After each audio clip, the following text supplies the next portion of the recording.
Okie dokie. Let's see how this goes. There were a lot of technical difficulties, guys, but hopefully in like the next 30 seconds there will be a stream. Yeah, hopefully. Life is We just overcoming chose- obstacles. Yep. And wearing crowns while doing so. And wearing crowns.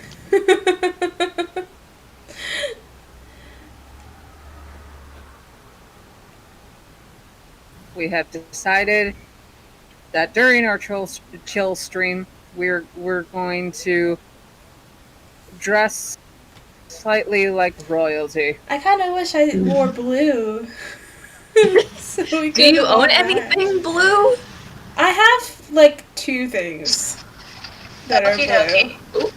Let's see how. You still have Yeah. blue. Yes, you still have blue. You got your lights. I True. know, they look blue on the camera even though they're supposed to be white, but I guess I can make them more blue. More blue. Yes. There we go. There we Yes. go. Hi everyone, welcome to TPK. I am hosting the stream. My name is Nix's Rose, or I am also known as Liz. These are my lovely ladies, Madi to the max, and the reading dragon, or Avonlea. Ooh. And that's my phone falling onto the floor. So unfortunately, some people couldn't be here today, and that's okay because we prioritize mental health here on TPK first and foremost. So usually when that is the case, then we do a chill stream where we talk to you guys personally about either our game or our characters. But this time, we are hoping to help Maddie create a character for the Monster of the Week one-shot that I will hopefully be running again next week. I'm not scared at all. No, really, don't be scared. You're gonna be great.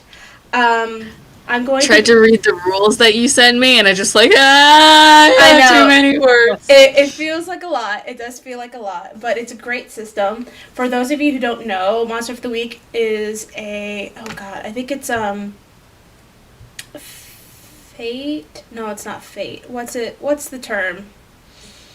What's the technical term for the system?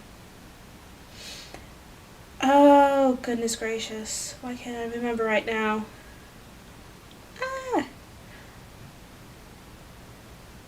No, it's not. It's gonna come to me in the middle of the night. It's gonna come to me in the middle of the night and haunt me. It's like, it was this, you loser. Like, oh yeah, right, that's what it was. Is it chance roll? I think so. I think Something it's like that. I think it's something like that. But it's a very easy system. Monster of the Week use. Yes. It's based on the Apocalypse World engine. So again, if you guys don't know about that, it's fine. It's again, I think I've been playing Starfinder and Pathfinder and D&D for a while. This is the easiest system I've personally played, but it's still just as fun as any other D&D campaign. And the great thing about Monster of the Week is that it's adaptable to sort of any setting that you want. The point of Monster of the Week is to sort of like play with the genre of the Monster of the Week genre, where there is a team of hunters and a monster and a mystery that needs to be solved. And the whole point is for the hunters to find the monster and kill it using its weakness by the end of the week or the end of the session. Now, there are a whole bunch of components to how we play Monster of the Week, but for now, we're going to focus more on just character creation. So, Maddie. Yeah. All of the dice you will need, if any, I don't really think you need it technically for character creation, but all the dice you will need for the game is 2d6. Okay. That's I it. should go get 2d6. Mm-hmm. And feel free to say hi. If you want to ask any of us questions about any other projects I'll that be we right do back. work on. Oh, well.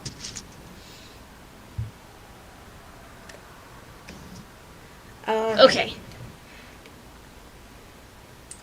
So, I think first thing we'll do. Do you still have all of the links that I sent you from before, or Somewhere. not? If not, I can would need send to them. dig I can send them out. to you again. That's no problem. Yeah. I have an extra PDF of a whole bunch of playbooks, which are basically classes / characters that any of the hunters can play. Now, the one thing about Monster of the Week is that it's encouraged that most players don't play the same playbook. So you can't have two of the same class, unlike D&D or a lot of other tabletop RPGs where it's generally okay but not encouraged. Here, you're really not meant to play the same class or playbook. So I will send you the link with the playbooks. Okay. And the only thing you gotta worry about is not choosing the meddling kid or the big game hunter. That's it. Okay. Because so don't be a Words talking. mean nothing to me. So don't be a talking dog, and don't be a redneck. Oh, okay. That's all you gotta worry about right now. Okie dokie. And also, let's see if we have. Who's on stream? Is anyone on stream today? I certainly hope so. I'm back. Sorry. Boyfriend was requesting something from me. How dare you? How dare you go take care of your relationship? It's rude for everyone not in a relationship. Offended. Oh my god. Mm, Oh my god. I'm just gonna be here having my blueberry margarita mix. Oh, again? I mean, Nathan was kind enough to buy me a whole thing of margarita mix. Oh, well then in that case, yeah. I mean, I can't say anything if that's the case. Wait, did I show you guys the bottle of margarita mix that I got? You did, yeah. You did. I think Okay. it was about 2 days ago. Yes. Thursday. Yeah. It was the day Thursday where night. you asked about the Zoom call. Yeah. Yes. Yeah. Yep. Needless to say, those of you watching, I got kerschnickered. Oh, she did. You were red in the face. Your face was so red. Oh my gosh. Yeah. And I think that was the first time I've ever actually witnessed a person who was having a fun time also have the same redness to the face. Mm-hmm. Because I thought that was just a stereotype, but nope. Nope. It was not just a stereotype. But that's okay. Alrighty. So Shortly after that, I ended up falling asleep roughly around 6:30ish, and then woke up at midnight and had a very difficult time falling back asleep for the next 6 hours. I've had that for sure. Wow, it's 1 o'clock in the morning, and now I'm wide awake. Hey, thanks. I've been trying So to. now I know if I. Go ahead. Oh no! I've just been trying to avoid taking naps in general now. Because then I just won't sleep. Exactly. I'm trying to be on a sleep schedule where I go to sleep at 10 and wake up at 6 and just that's it. And if it's no, I cannot function, I need a nap, then I set an alarm clock and only take an hour nap. If I do more than that, it throws off everything. Alrighty, I shared with you a Google Drive. Ah. And in that Google Drive are a whole bunch of playbooks. You will see things like, I think, the Divine or the Constructed and things like that. Those are all playbooks. Now, again, playbooks are basically classes. So you could choose any of the ones besides the Meddling Kid or the Big Game Hunter. And if you want me to explain Yes. any of the playbooks, if you're like, what's this? I'll I am explain it for you. so confused It's- by this. I'm like, I have no context for anything. You need to explain everything to me. I'm so Sure. lost. Sure. I think me and Avonlea could actually do that for you, right? Like, I know I sent you the whole handbook and everything, too. So, you got two people here to hold your hand. Okay, what do I click on? You click on any of the playbooks. So, the playbooks will usually have an image on the front. Can I have some context for what the differences between the playbooks are? Because there's a lot of stuff in this Google Drive. Sure, yeah. Let me open it. I have to open it again on my end real quick. Ba-ba-da-da-da-da. And if this is your first time watching us, please say hi. Well, my phone takes. Yeah, because there's 50 at million least years. myself and one other person, so say hi. Yeah. I think I might be that one other person because I also have it open on my computer. Hold on. So it's probably me. Hold on.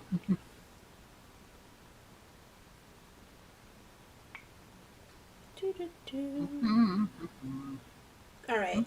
So in the drive that I sent you, there is the Big Game Hunter PDF, the Constructed, the Divine, the Exile, the Hard Case, Mad Scientist, Meddling Kid, the Snoop, the Smooky, the Summoned. All of those are playbooks. So those are classes that you can choose for your character. Yes, but can you give me more of a description than just the names? Sure. So like, for example, Avonlea chose the Big Game Hunter, who is basically, I mean, like, I described you as a redneck. I'm sorry if that's offensive, but that was basically, it's basically like the conspiracy theorist redneck that that like goes out and actually hunts monsters and has a whole arsenal of weaponry. The Constructed is a fun one. I actually had someone who was thinking about playing this class or playbook as a statue of Abraham Lincoln because he wanted to be Abraham Lincoln the Vampire Slayer. So the Constructed is basically like a statue brought to life. Okay. That is meant or sort of has a purpose of hunting monsters.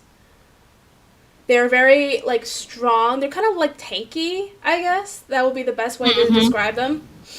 The Divine is almost kind of like your cleric-y class. They're the ones that are spellcasters, but they have some sort of, like, divine power backing them up. Whether it be a good one or a bad one, it depends. But that's basically the Divine. The Exile is also very fun. I had another player in a private session play the Exile, where they were basically a knight from, like, the Renaissance era that was basically pushed into the modern world. And, yeah, and that was very fun to play with. But, yeah, they were basically born and bred and raised to fight monsters in their world and in their generation, but now they're all of a sudden in the modern era with, like, guns and computers and glasses, and it was freaking wild for that person. The Hard Case, again, is sort of like another takey class. They're sort of like the very, like, grungy, sort of like, I've beaten everything, sort of like big badass kind of character. Yeah. There's the Mad Scientist, which in another game I had someone basically use this playbook to play Doctor Who. Because it gives you all the stuff to play Doctor Who, including a interdimensional space where you basically have anything you want in there. It's amazing. Yep. The meddling kid was the one that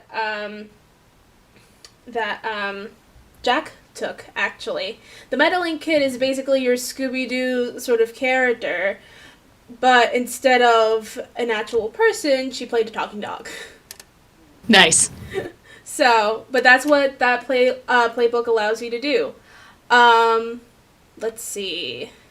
The Snoop is sort of like your, like, closeted conspiracy theorist that knows the truth is out there, but no one actually believes them.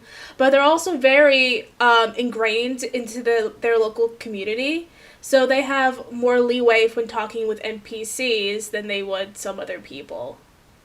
Right, so it's kind of like the blogger version of that. Yep. Cool. The spooky is sort of like, think of like John Constantine from like DC. Oh, nice. So they're basically like they're a spellcasting class, but they usually come from very dark origins. Yeah. Or it could be like a little girl that's sort of like cursed by a ghost, but like can see like ghosts and things like that. That's the spooky.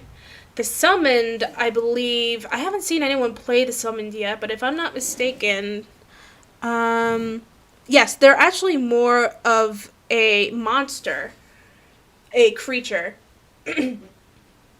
that were literally summoned by someone else to fight monsters for them. So, like, for example, some of the forms you can choose are, you could be even an alien if you want. You could be like a shadow. You could have an elemental body, a reptilian body, a body made of glass. So that one lends itself to a lot of like different sort of looks. But I will also preface this: me as a keeper, which is technically the DM for this game. Me as a keeper, I do not hold anyone to actually keep the sort of like physical traits that they say that you should in each of the playbooks. If you don't want to be, you know, a specific looking thing, that's totally fine, as long as we can work around and find a way that still fits the playbook. I don't care.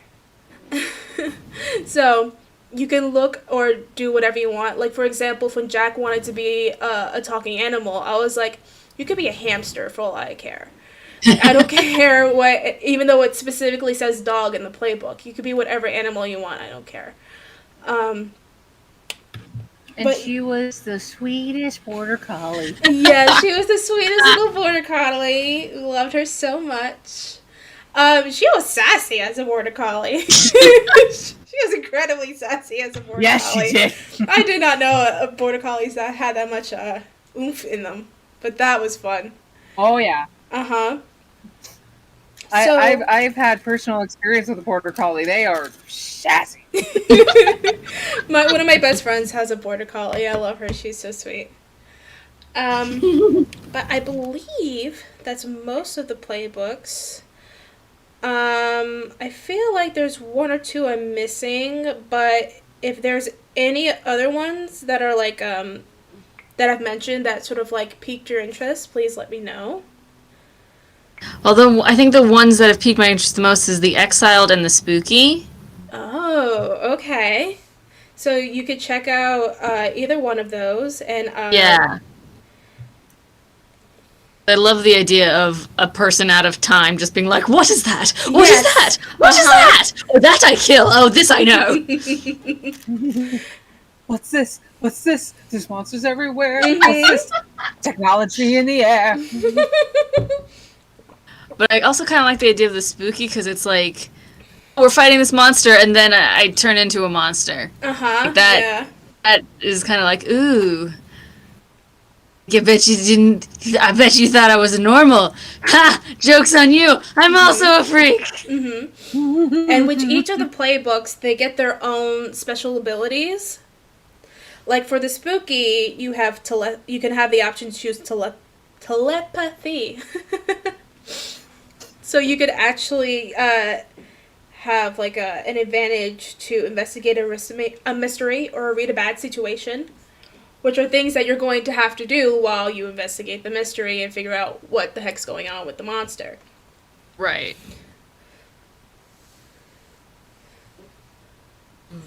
So feel free to take a look at those. And again, if you want me to explain anything on either of the playbooks, let me know and I will answer that for you.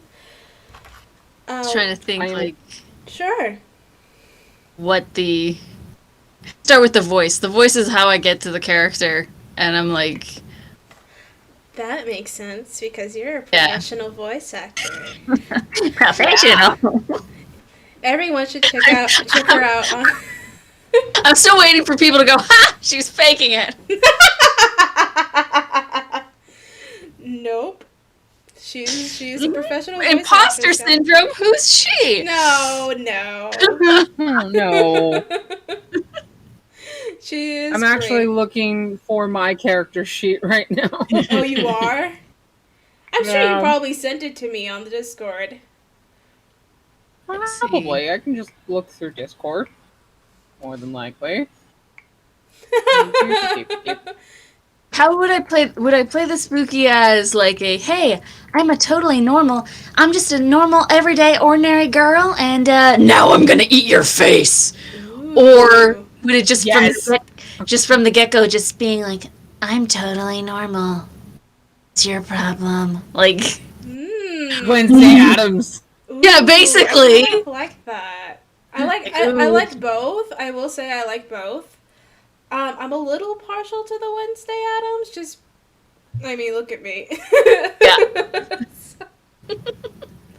But I mean, if I had the energy and the time for it today, I probably would have gothed out today. You think I have time and energy? That's so sweet. She does it on pure instinct. She just wakes up. She's still asleep, and she just goes full goth. Yeah, I think I'm gonna play kind of a Wednesday Adam-esque spooky. Ooh, awesome. Great. It's the holiday season, and also I can kind of dress up a little bit like that next time. Oh, yes, that would be awesome. Yes. Okay, so then if we're going to choose a spooky, that's fine. And again, it has the look where, like, man, woman, boy, girl, and then creepy clothing, ratty clothes. Those are all general sort of, like, stereotypical ways to build a character for those who are not familiar with tabletop RPGs. But again, I'm not holding you to, like, a specific aesthetic. You do whatever you want. Now, right under look, do you see something that says ratings? Yes. Alright, so these ratings, there's like charm, cool, sharp, tough, and weird, right? Now, there are certain, I guess, stats that your character is mostly going to use more than others. Like, such as weird, because you're mostly going to be a spellcaster. So weird is something that you want to basically highlight or have the most of. But these basically ratings or stats are what you choose as your modifiers for your character. So you could have a little bit of charm to be able to manipulate someone better. You could have no charm if you decide that she's very apathetic. It would be really funny if she's very apathetic but still could charm people. It would be really funny, just like, just being like, I think you're very pretty. Please tell us what we need to do. And they're just like, oh, you're so sweet. Oh my god, yes. So, That would be really funny. Those are basically your modifiers. Like in D&D 5e terms, like you know how you have a score and your modifier is either +3, +2, or -1. Yeah. That's basically the same thing. You're just choosing them flat out instead of rolling for them. Okay. Do I So have a certain number that I can use? Like I can't check two of the same boxes? no, so basically those all of those like rows are your options for your modifiers, and then you just check it off on the box to your right. So say for example, if you chose the first row, then on the right side you would check off +1 for charm. You would check off 0 for cool, or check off sharp, +1 for sharp, etc., etc. What does cool do? Act under pressure, help out? Act under pressure and helping out are moves that basically Oh, yeah, it's like a help out, or like if you're in a situation where it seems kind of like risky with cool, then it sort of like it could give you an edge to be more successful with those moves. yeah. Okay, and sharp would be. Oh no, she would be very bad at sharp. Nope, I can't read a situation at all. Her feelings, I don't understand. I love how you've already just decided, like, nope, she's gonna be terrible at this, she's gonna be good at this. Yep. Would definitely have high cool because she would just be like, yells in my face. I don't care. There we go. Use magic. Okay.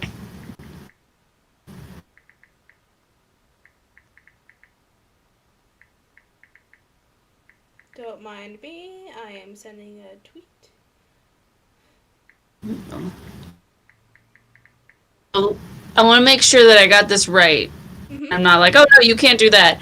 So I put +3 for charm, +3 for cool, a -1 for sharp, +2 for tough, and +3 for weird.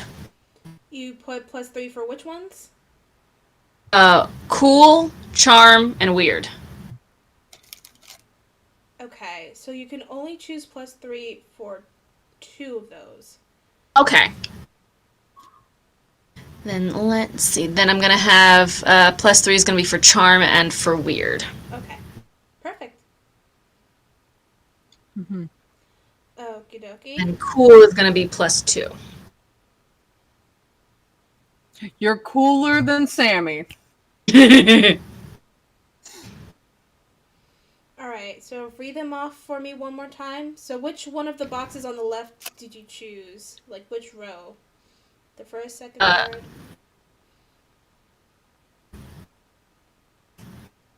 Where it says For charm what? +1, charm -1. Yeah. Which So one? charm +3, Okay. cool +2, Mhm. sharp -1, Mhm. tough +2, Mhm. and weird +3.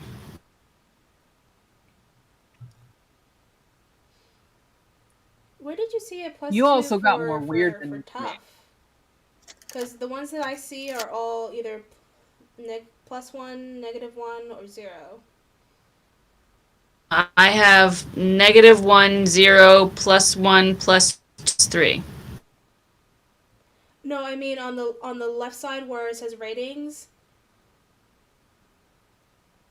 Oh, on the left side. Yes. Sorry, I was looking at the right side.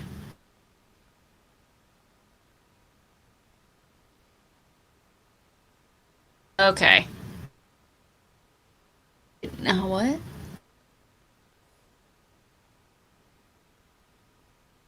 So maybe you just translated them a little bit differently. So those options, charm +1, and then the charm -1, and then the charm +2. All of Yeah. those options are your modifiers that you're choosing. So like if you choose one row, if you choose like the top row, those modifiers are what you're going to be checking off on the right side on the box. So these are automatically preset ones. Yes, but But Yeah. Okay. but I will allow you to add a +1 to 2 ratings. So that means, like, if, for example, most of the weirds are only +2, I will allow you to bump that up to a 3. Or if you want to keep weird and also add a +1 to tough if you want to, so making a 1 to a 2 or a 0 to a 1. You can do that, but with only 2 ratings. But all of those ratings on the left side are preset. Okay, then I think I'm gonna do the second one down. Okay, sure. Wait, no. It's a -1 for charm. I didn't want that.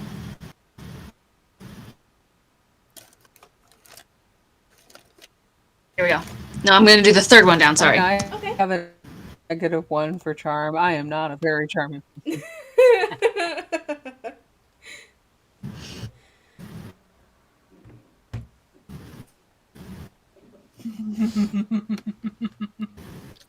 I mean, like, you may not be charming, but you have your own sort of, like,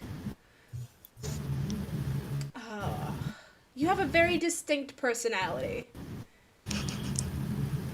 That's the best way I could say it. You have a very distinct personality. You and Sam are gonna get along great.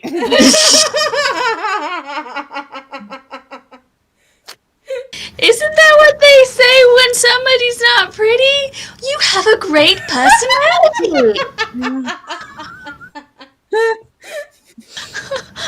Like, savagely. Sammy's got great personality. The one time she'll ever dress up pretty is for local, like, if she's forced to by a local event, like a fair.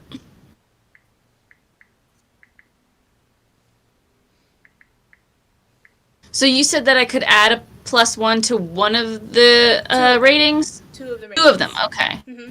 So for if most of those I think weird ratings are already set to +2, I will allow you to bump that to a +3 if you want. And then if you want to do it for another rating, that's also fine with me.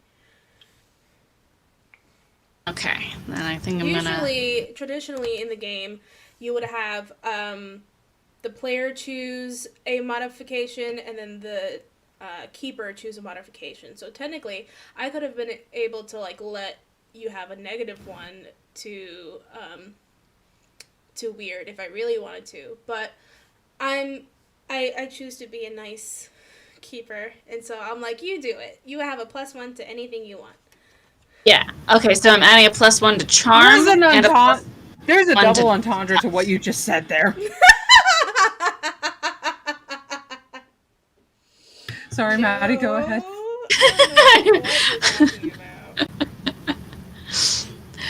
So I added a +1 to charm and a +1 to tough. Awesome. Great. So now we have your moves, which are super fun. These are very specific things that your playbook can do. Now you get to choose 3 of the moves for Spooky, and they're listed there. There's telepathy, the word I can never say without having to think about it. Premonitions, hex, hunches when something bad is happening, the big whammy, the sight, tune in, and jinx. And there are descriptions of each of those moves and what they do. Now, some of them will help you in certain moves, like investigating a mystery. Some of them will help you kick some ass a little bit more. But I tend to find most people choose moves that complement their ratings. So if you have a move that requires magic or weird, but they have a +3 in weird, that's something that they're going to look into because they're going to be good at it. But, yeah, again, if you still want to choose whatever moves you want, that's fine. You just have to pick 3 of them. Oh. Mm-hmm. And if you have any questions about any of the moves, let me know. Because there are some terms in some of their descriptions, like for example, hold. You'll see the term hold a lot. Now that usually comes with moves like investigate a mystery. Um, Basically, hold refers to how many questions you can ask me while investigating the mystery. So, for example, if you're investigating a mystery and you can only hold one, there's a list of questions that you could ask me to as a keeper as to what you find out while investigating. Now, I'm not going to hold you to that list, but it's just a preset list that does come with the game. Or it'll say hold 3 or hold 2 or something like that. Okay, I think I get that. Mm-hmm.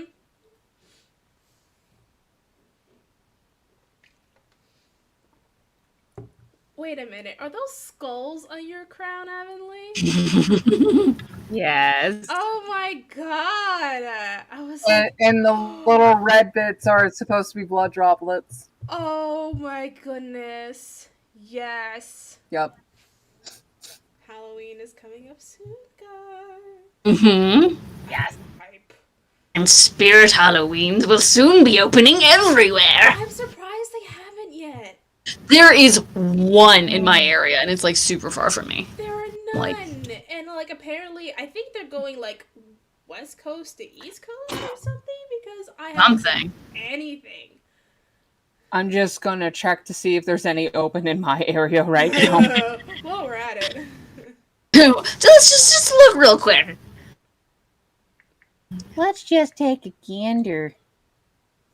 Ooh. It's on Overland. That's actually really close to me. Oh, jealous. Ooh. Part of me wants to go later, but they're closed at 8 p.m. my time, so it's like... What about, are they open Sundays or are they actually closed Sundays? I don't know. Yeah, they're open. So Sunday has a little bit of a shorter hour time frame. They're open from noon to 6 p.m. my time. Other than that, 11 a.m. to 8 p.m. Oh, okay. Yeah. Ooh, they actually open up earlier on Saturdays, 10 a.m. to 8 p.m. Well, now I know what you're doing next week.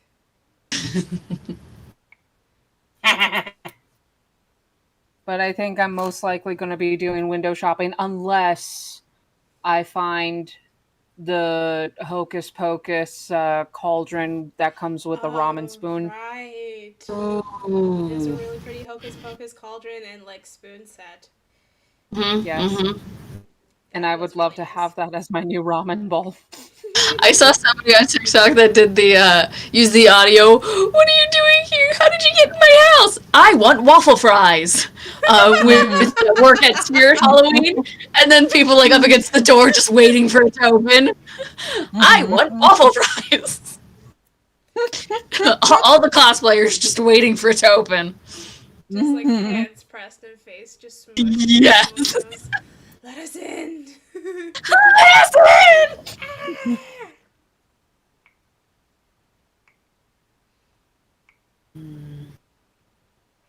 I mean, God forbid people just start shopping on their online store for whatever reason. But it's so much more fun to walk down the aisles and find the weird stuff. It really is. Because Spirit Halloween does have an online store that you can order from year-round. And yes, I can definitely understand. Just the experience of Spirit Halloween in person is just so worth it. Absolutely. Ooh, what did they not have last year? What do they have now? What's this store have that other stores don't? So much different from shopping online. Because let's be real, we don't need anything from Spirit Halloween. We want things. Well, of course. And you don't get that when you're online. You're at home and you're like, I'm surrounded by all my stuff. I'm looking at my wallet. I know that I should do this. No, when you're in the store, you get distracted by the aroma of plastic and fog. Oh my god, yeah. And you get to experience their animatronics in person as well. Oh, I try not to look at those. Those scary. Those do scare me. I'm like, I'm just gonna look at the costumes. Don't look at the scary clown that's trying to lunge at me. Don't do it. No. I mean, for the last couple of years, I've kind of been stocking up on their liquid latex. So, I mean, but that makes sense. actually, I need to double check this one. See if your Good. fake blood is still fresh. Oh no, this is liquid latex. Oh, okay. Hold on. Okay.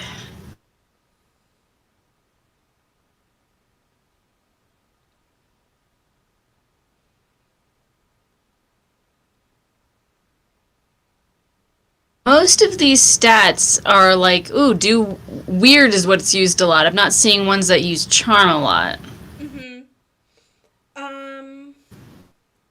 Yeah, because it is, I will say, it is mostly a spellcasting class. But it is nice to have charm because, again, if you want to manipulate someone, that's going to be a very easy thing for you to do.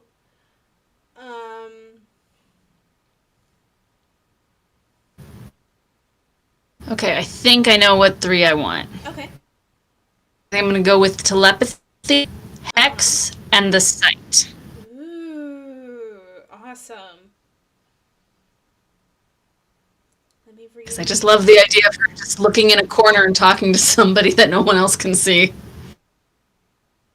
Hello, Bernard. Oh, is that how you died? Well, okay. Sam would just look. Sam would have to take about 5 minutes to try to see what you're seeing, but other than that, off the top of her head, she'd be like, "What? What? Don't think about it too hard. You'll hurt yourself. Just as a curiosity, how old do you plan on playing? Like, what's the age range for this character? I'm curious. Thinking like 14? That's kind of what I'm feeling. Like, definitely more of that creepy doll vibe. Yes. Okay. But also not in diapers. No, of course. I haven't seen many 14-year-olds in diapers, so I think... No, but it's kind of like I'm trying to like not an adult, Yes. but also not a complete child. Yeah, you're fine. That's fine. I had someone play like a 16-year-old, and they actually, I think, played this playbook, but they were like a witch. Mm-hmm.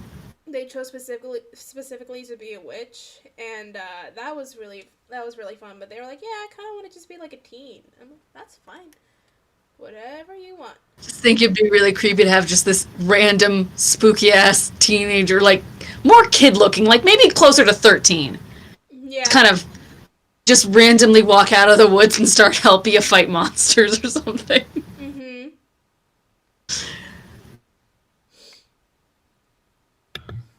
Okay, I got really scared for a moment because this is otherwise an unopened bottle of liquid latex, and I was having a hard time opening it. Uh-oh. But it's all I think good. last year I got Yeah, a it's all thing good. of fake blood. Marcus Hogwarts professor's gonna go. Like, I didn't know, so I just got it, like, kind of one of those that you have, and I have not opened it yet, and I picked it up, and I just kind of shook it around, I'm like, this is still good, right? And it's, like, sloshing. I'm like, yeah, it's still good, thank goodness. I don't think Um, I don't know if it goes bad. It does once it's open, because I definitely had some fake blood go bad once, but it still has the seal on it, so I'm like, oh, you know what, I think it's still good. Probably fine, yeah. It's fine. Don't eat it. Oh. so Alright. there is a very thick layer of otherwise dried liquid latex. That means it just sealed itself. Yeah, Pretty much. probably. Yeah. Now, Yeah. for one of the fun little caveats of the spooky, if you scroll down just a little bit, after moves, you'll see the dark side, and I'll read this out. Your powers have an unsavory source, and sometimes you get tempted to do things you shouldn't. These could be orders from whatever granted your power, or urges that bubble up from your subconscious, something like that. Whatever it is, it's unsettling. Pick 3 tags for your dark side. The keeper can ask you to do nasty things in accordance to the tags when your powers need you to. If you do whatever is asked, mark experience. If you don't do it, then your powers are unavailable until the end of the mystery. Ooh. Mm-hmm. Ooh. What does Soulless do? Um. Ooh. That, I think, is probably more up to my interpretation. Okay. So, whatever you wanted to choose.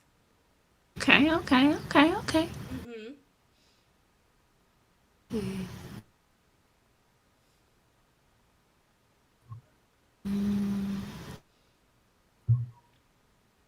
Don't know if liquid latex is supposed to be like a beast. I don't think it is. No. And it's fresh, it definitely isn't a paste, it's definitely a liquid. Yeah. I mean, liquid latex in the name. Yeah. Yeah. Not paste And latex. Although, I don't know. I've never worked with the stuff.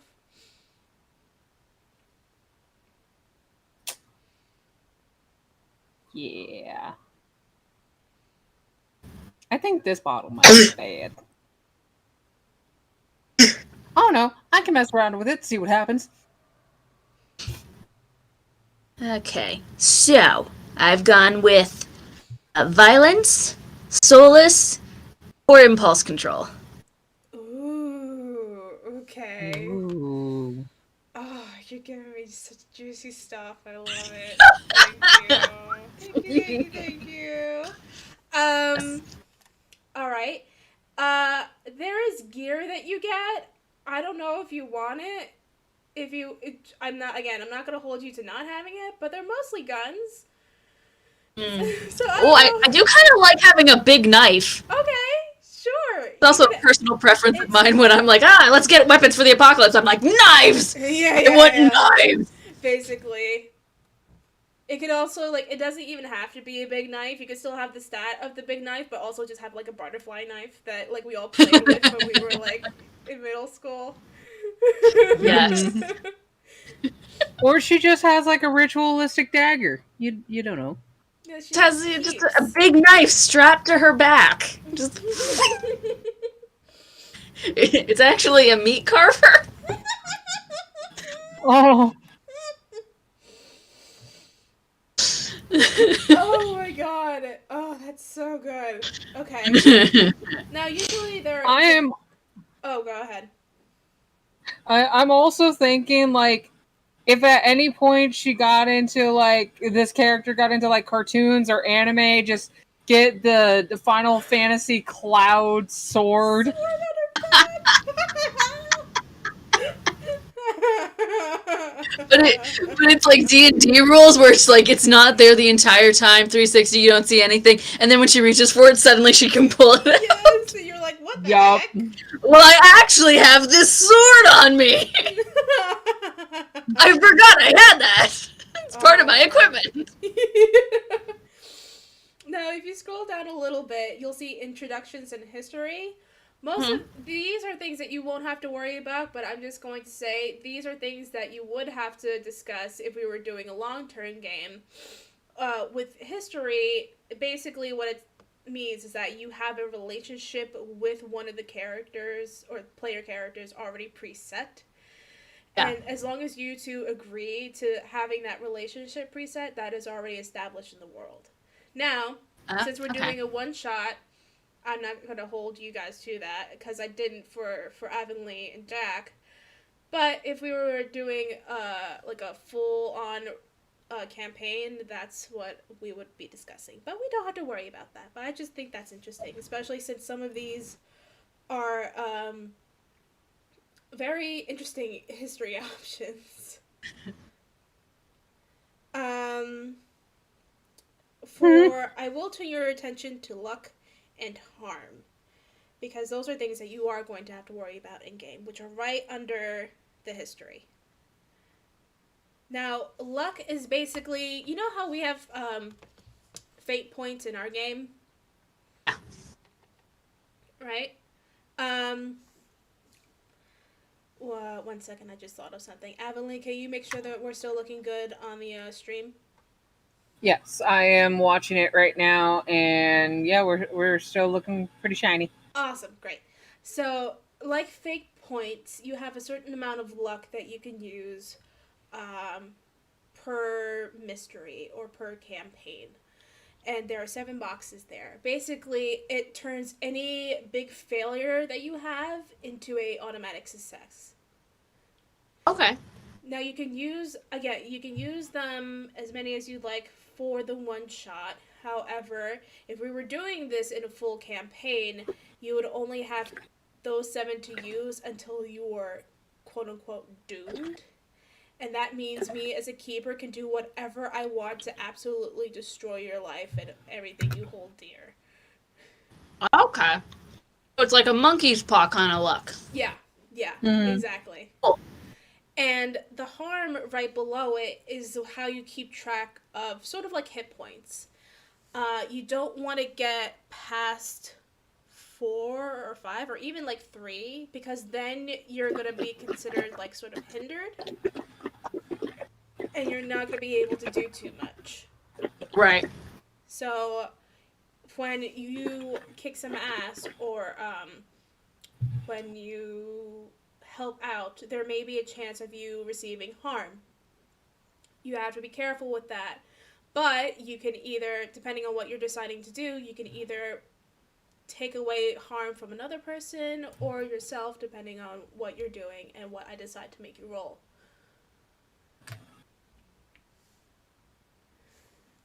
But that's basically about it. I think the only thing we have to just... Oh, no! No! Oh, There she is.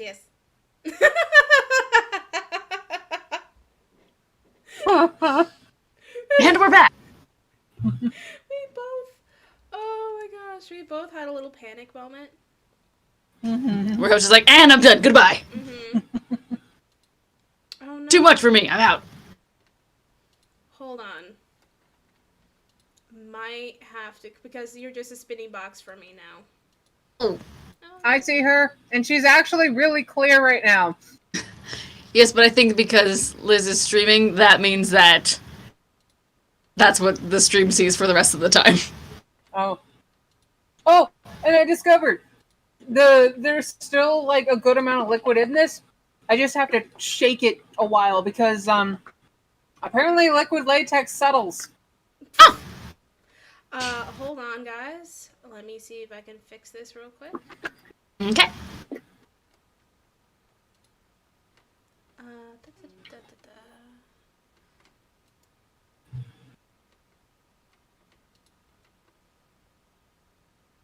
Should we try if I... We'll try that! Maybe. There we go. Now I can see you. I can see your pretty Yay! faces. Okie doke. So I think now the only thing we have to go over are the basic moves, which are a separate PDF in the drive. So I believe it should be right under the meddling kid one. It should say Monster of the Week, Hunter Agenda, or something like that.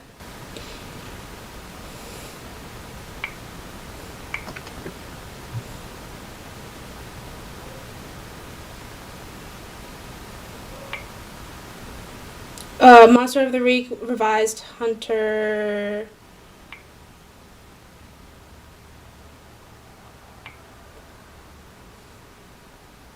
It should be Hunter Agenda.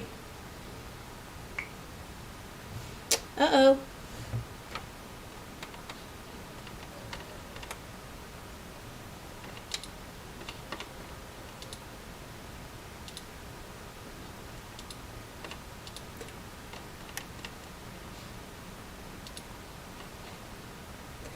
No, where is everyone? I'm here. You're here? Okay. Maybe I'm the one causing issue. Let me pop back in real quick. Sure.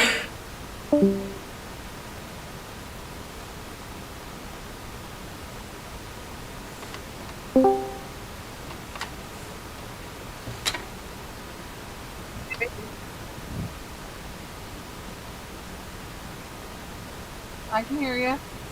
I can hear, but I can't see. What in Maybe the it's heckity because heck? my Discord needs to go through an update real quick. I will be No. right back. I'll be back momentarily. Go ahead.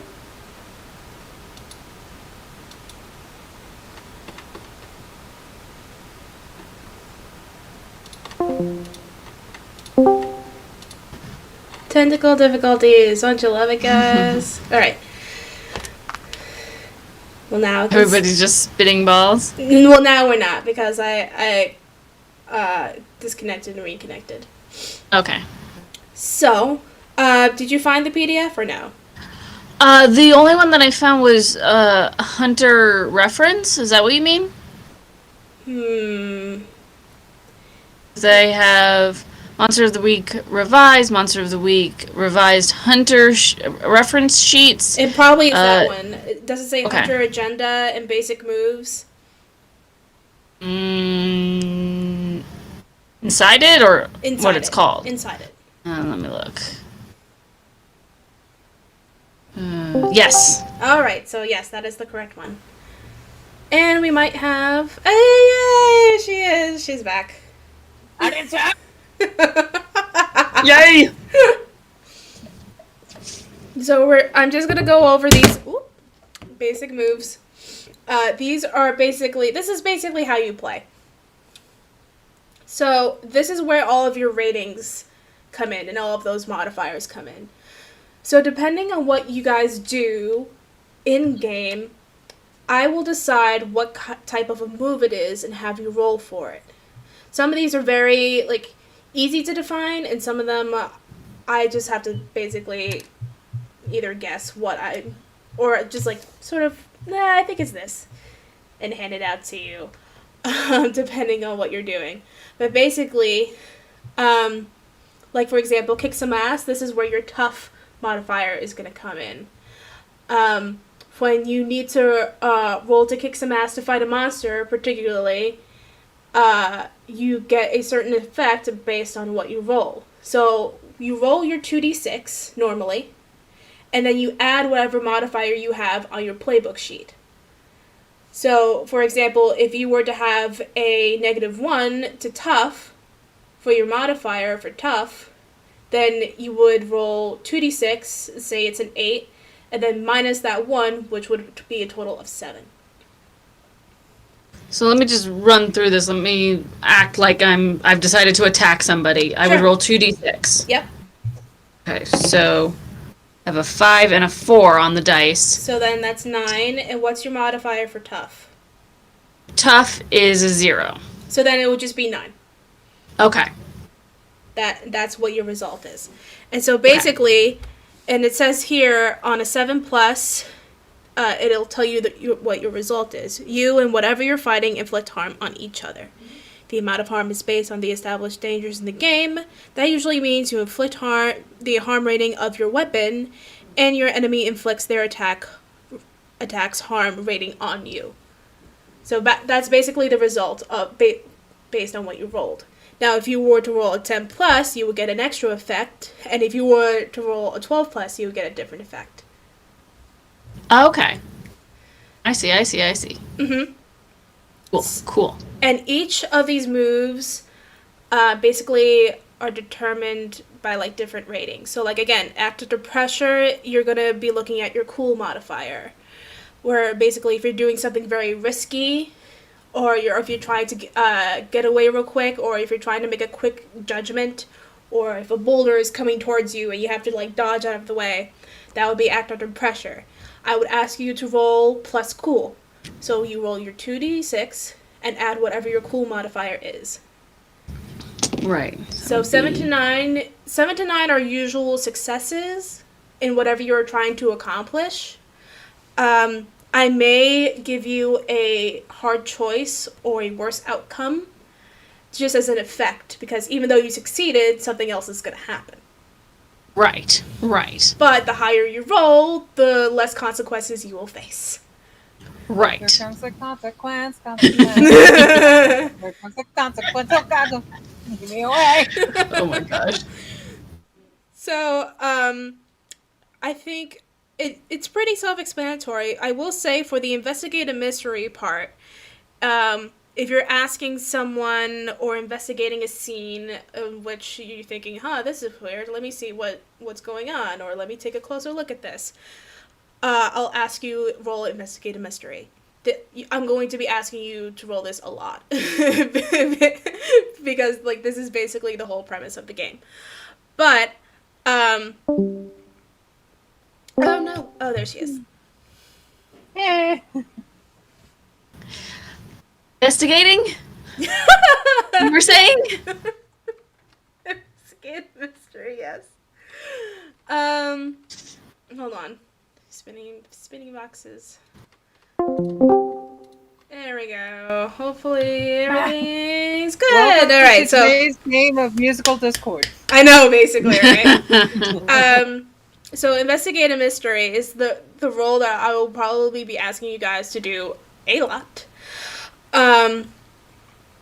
There are a list of questions there, and based on what you roll, you could ask me. You could hold 1, or you could hold 2, or even with some of the spooky moves, you could even hold 3.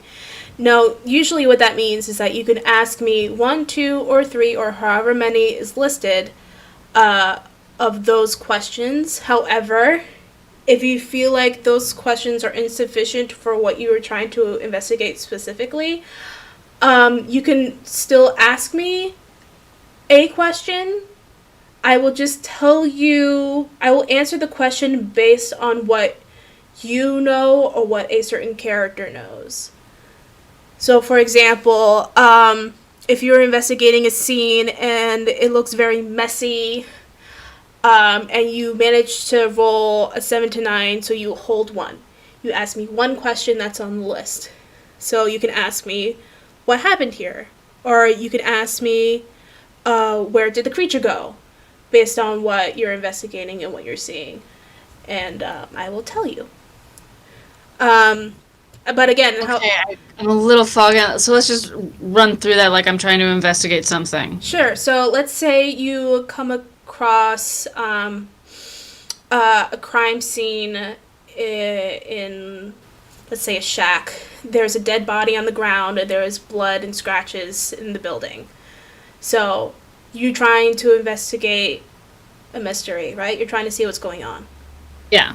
So roll investigating mystery. 2d6? Yes, 2d6, and then you add your sharp modifier. Oh. Good, because that's 10 on the dice, and a -1. So that will be a 9. So with a 7 to 9, you hold 1. So you can ask me one of those questions that are listed right below there. It would be like... I also got a 7 in total. So it's always these questions, like there's no like variations on them? It can be. Well, that's what it says for the game, but if you want a variation, or like if you don't feel like any of those questions are sufficient for what you're specifically looking for, then you can still ask me one question. But only the one. So I could be like, can I see which direction the creature went after the attack? Sure, and I would say something along the lines of, as you walk around the dead body, you sort of notice that there are claw marks heading out to the door towards your right. Right. So that's how you would investigate the mystery. Okay, cool. Uh-huh. Does it feel a little bit less intimidating now that we sort of... Yeah, for sure. Uh-huh. For sure. Uh-huh. I'm definitely a hands-on learner, not a sit and read learner. Yeah, no, that's for fine. For sure. I totally get that. I'm sort of the same way. It took me some time, and actually I listened to a podcast called The Adventure Zone where they played this game, and I absolutely fell in love with it afterwards. So I learned the system and I ran it, and then I just discovered it's my favorite system to run, because it is one of the most roleplay heavy games that I've actually ever encountered. even more than Dungeons and Dragons, because there's a way less more of like stats and like number configurations and sort of like, well, based on gravity and how this would work, technically I should be able to just leap over this building with this spell and that's it. Like, and then there's arguments and semantics, and it's just like, no. Basically, you tell me what you're doing, I tell you what to roll, and then the dice decide whether or not you succeed or whether or not you fall on your face. And it doesn't work. Like it.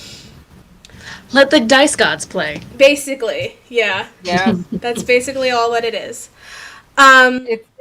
It's a game of fuck around and find out. Basically, that's all that it is. Fuck around and find out. You can certainly try. Basically. And I think, I don't know, maybe for me, I think it's a little bit more fun to play as a keeper because of basically, like, the consequences and the things that keepers are allowed to do with certain roles and certain things. Like, again, with a 7 to 9, for, like, some roles, you will succeed, but there will be a consequence. Right. Usually with a straight success in, like, D&D, then nothing else happens.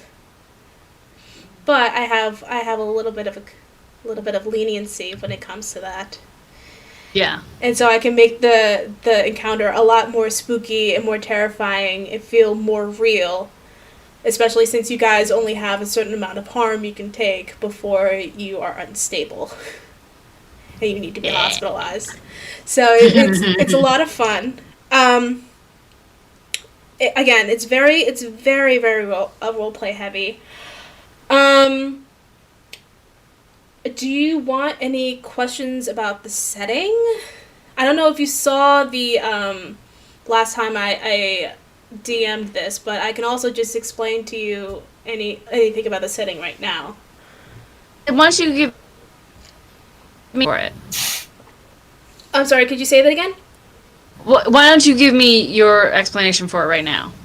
So basically, imagine like small town, rural, back of the woods sort of town, late 90s, sort of like supernatural sort of vibes.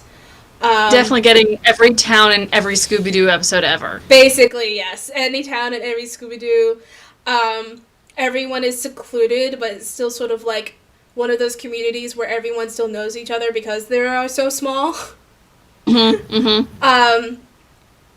There's a little bit of everything in this town. You'll find a whole bunch of eclectic people, and it is called Willowbrook.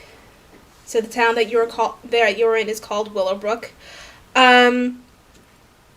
It's a very go with the flow sort of place, but it's also one of those kind of places where people think and theorize that like spooky things are happening, but no one actually says anything out loud.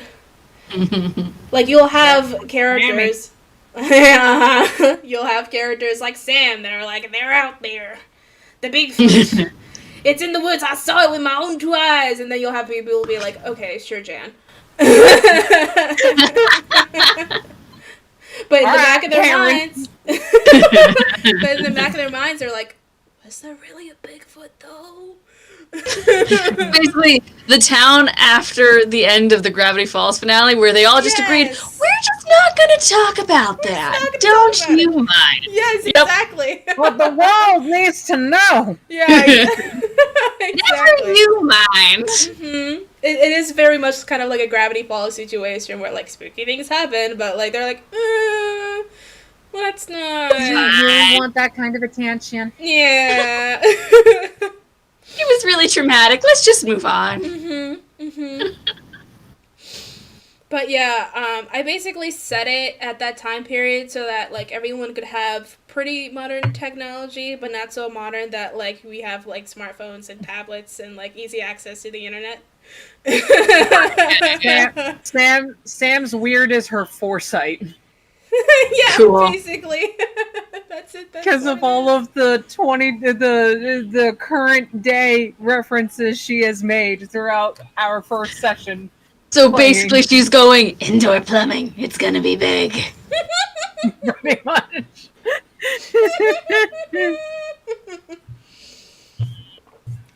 Well, even just thinking about this, I'm already coming up with a backstory for my character. Oh, Probably that's give her a great. name. That's Yeah. awesome. Hey kid, you know how to do the floss? Come on, do the floss with me. You're very. It's gonna be a big hit. The hardest part is going to be keeping a straight face as this character. Oh my god. So I'll probably say things with a smile on my face, but very monotone because I just can't get the smile off my face. So I'll just make it part of this. She's just creepy smiling all the time. You're very strange. I like You're a you. very strange one. I like you too. But yeah, You're very strange. I like you. Mm-hmm. Yes, I floss every day, just like my mother told me to. So yeah, that's basically the general setting for it. Last time I had these guys wake up in a dream sequence where it was basically just a whole nightmare. But I don't know if I'm gonna do the same thing again. That's yet to be seen. But it will definitely be set in the town of Willowbrook. Either way, whether or not I will have you guys be in a dream or just have it be an actual waking nightmare where you're just facing monsters in real life. I don't know. But that's up to me to decide. Cool. Sam Throw still you guys thinks she into, like, ate a something Renaissance really fair bad. if I want to. Might be the only one I get to go to this year. Aww. Fine. Wait, which Renaissance fair? Might be the only yeah, one I this get to go Renaissance fair. to. Okay, The one in our minds. Yeah. Yeah. Hey, this is the actual, first time I've worn this crown in, a really long time. Since, actually, the last time I went to a Renaissance fair. Aw. I miss Renaissance fairs, guys. Go check one out. I miss conventions. I miss conventions so badly. I want to go back and slap my past self for walking by all those dice tables and not buying any. Stupid. Ignorant me past me was like, why would you ever need more than one set of dice? Ugh, that's just why. I don't get it. You fool! You complete You need all of the dice. Why would you just leave it there? Ugh. Oh. Alrighty. Do you have any more questions about how the game is played or about how character interaction is gonna go? I'm basically thinking it's gonna character interaction wise. It's basically like role play in D&D. You talk to each other, and then you talk to the DM or what do you call it? What's it called? Keeper. Keeper. You talk to the keeper for all the NPCs. Yeah, basically that is how it goes. I did have a thought, but now it is lost into the ether. I mostly say I'm mostly silent for most of the interactions, so you guys are really going to have to depend heavily on each other for making your plans and making any sort of decisions based on what you're doing. Oh, and one more thing. You cannot defeat the monster without definitely finding out its weakness. Okay. So you may be able to harm it, and you may find it, but unless you find its weakness or its source, you cannot defeat it. Okay. So, for example, in the last one-shot that I rolled with Avonlea and Jack, the source of the monster actually came from a book in a library. It was summoned by a dark caster, which that's all I will tell you about that. That's all. How will you know if it's the source? Will you just go, and you found the source? I will make it extremely obvious. Cool. I will make it very, very obvious. It's glowing in the corner with neon signs and arrows. Pretty much. You'd be a fool to not see it. Yes, basically.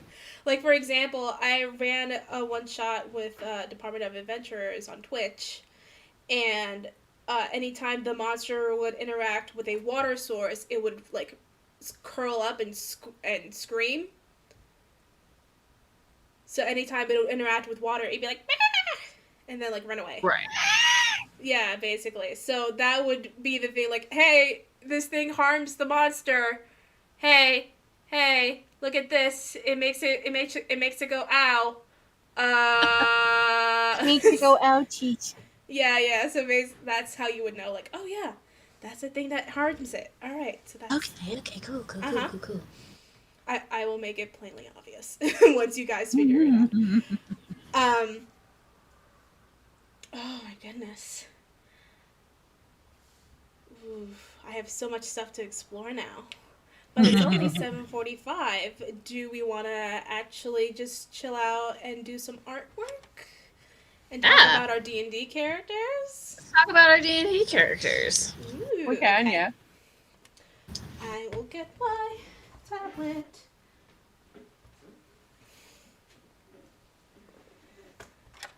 So now we're definitely going to be... So let it be known and let it be said here.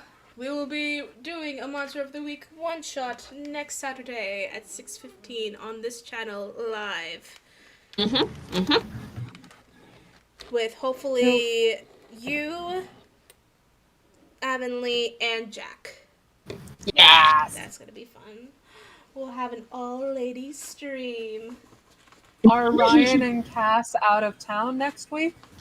I forget. know Cass, I think, has work. Yeah. I don't know if Ryan will play. If Cass is not going to be there, but I don't know. Actually, maybe we'll ask him. Maybe I'll just prod him and poke and see if he'll actually play with us. We'll see. But if he doesn't want to, that's fine. Again, Just spam him. Yeah. yes, just spam him. We just like play with us. Play with us. Come play with us. Come play with us. Come Play with us, Ryan. Come play with us. Come play with us so that you could stream this from your computer instead of mine. So I wouldn't have to deal with technical. We're going to Candy Mountain, Charlie! Oh. Yes. Oh my god. So Maddie, I take it you saw the video I did using that audio. Yes. Or have you Oh not my seen god, wait, it? I did see that. Oh my Did god, see that's that. so But good. also, there are just memes from the early 2000s, sorry. 2000s. Early Yep. 2000s that are just ingrained in my brain. Yep. Then I'm just like, Charlie bit my finger. Oh, We're going to Candy Mountain, Charlie! Charlie. That really It's a little hurt. black one. That really hurt. She'll never believe it. Mushroom, badger. Just like these Badger. stuff. Such a beautiful time in the internet. It was the Wild West, and it was glorious, and no one understood it, but looking back on it, you're like, oh, remember a time before Twitter? Before Facebook? It was just random and wonderful, and before movies were being Instagram. uploaded to YouTube, like full movies. Mm-hmm. Yeah, Right. yeah, weird time. Aw, Speaking of weird times, any theories on what this monster is we're about to be fighting? That's supposedly the BBEG? I didn't know it was the BBEG when I threw the rocket. I was just like, it's a random monster encounter. Let's see if the rock goes through it so we can figure out whether we need to go through it or fight it. And then Ryan was like, So- yeah, this might be the end-all be-all creature. Like, I was like, what? okay, sure. Liz I mean, and I still- have a theory it might be flammable. No, I have a theory that, like, I don't know what it does have a thing with flames and fire. I just don't know what. I don't know if it's gonna be good or I don't know if it's gonna be bad. We do know that probably light, it's been in the dark for a while, and that the previous ice giants have had to, or storm giants have had to sacrifice their dire wolves to keep it at bay. Mm-hmm. So maybe it's like eats energy? or something? Because you did kind of feel magic being sapped away from you or something earlier on. I felt a pulling towards the creature. So it was Right. trying to like come towards me. I need You to were clarify compelled? with Ryan, when I threw that rock at it, did it go into it or did it bounce off? 'Cause That's actually going to be really important It because is going to be really if important. it went, because if it went in, we have to make sure not to go in. If it bounced off, then like We can hit it. Also, it's attracted to sound. It definitely is more of a hearing-based thing. It's not sight. Especially after Von Thorn tried to talk to it. What if we made just a shit ton of sound, like church bells ringing, taumaturgy, just noise everywhere kind of thing? What would its reaction be to that? Would it be like Venom at the end of Tobey Maguire's Spider-Man? Just like,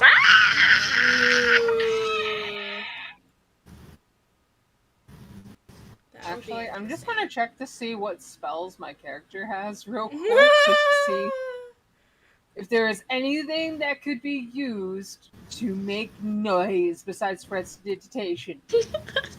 I have a joke book. That's it. Give it some good Well, vibration. supposedly. I don't know. I don't know what happened on my drunken holy bender. Oh my god, yeah, what if you lost the book? What if I gained something else? I now have a tail. Oh my god, that Yeah, was so apparently. weird. It's finned and I thought it wasn't finned. I thought it was just scaly, yeah, just, but it didn't have like a little cleft end. that's true. Yeah, you got a scaly, like almost lizard tail. Yeah, I'm like, okay, I can work with this. I can work with this. I wonder if it will still be there in the morning. I don't know. I don't know a lot of things that have happened to my character Oh in the my past God, 24 yeah. hours. Alrighty. I mean, Um, I could thunderclap the shit out of everything. Ooh, that's an idea.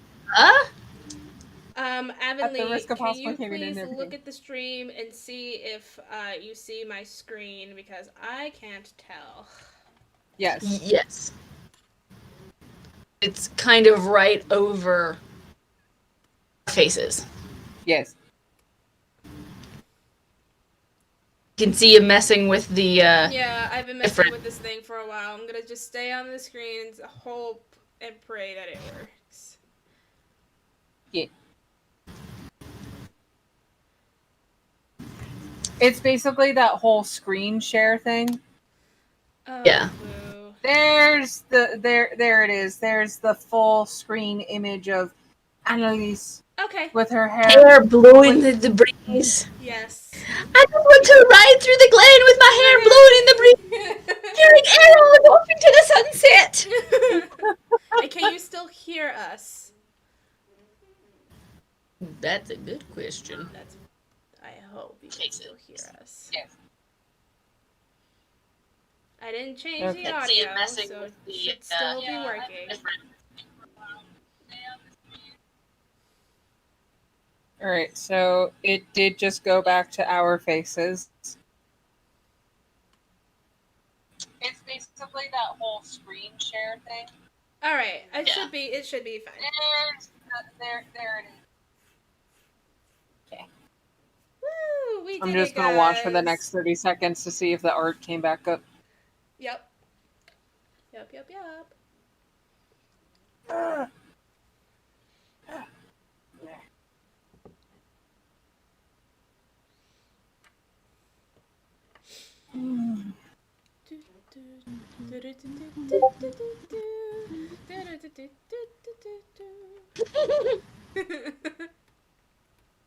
That's just my default, like, things are happening. Uh-huh. Non-copyright Hairs are being music. Please hold for the next available associate. So right now, what I am seeing Yes. is the Discord layout of where we're all supposed to be. Mm-hmm. However, all of the screens are black on the Yeah, screen. I'm seeing that too. And I just tried to refresh it because I wasn't sure if that was me. No, it's not me. I'm just gonna give it like 30 more seconds. Yeah. In the meantime, Yeah. I'm probably going to get myself another glass of blueberry margarita, or I'm going to get myself a glass of strawberry margarita, or I'm going to mix the two. I don't know. We'll It's find that out in kind of a minute. night. It's that kind of a night. Ah, there we go. I think that worked.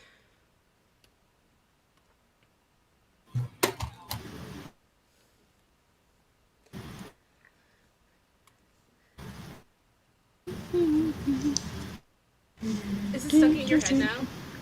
Yes. I'm magic like that. I just have that on people.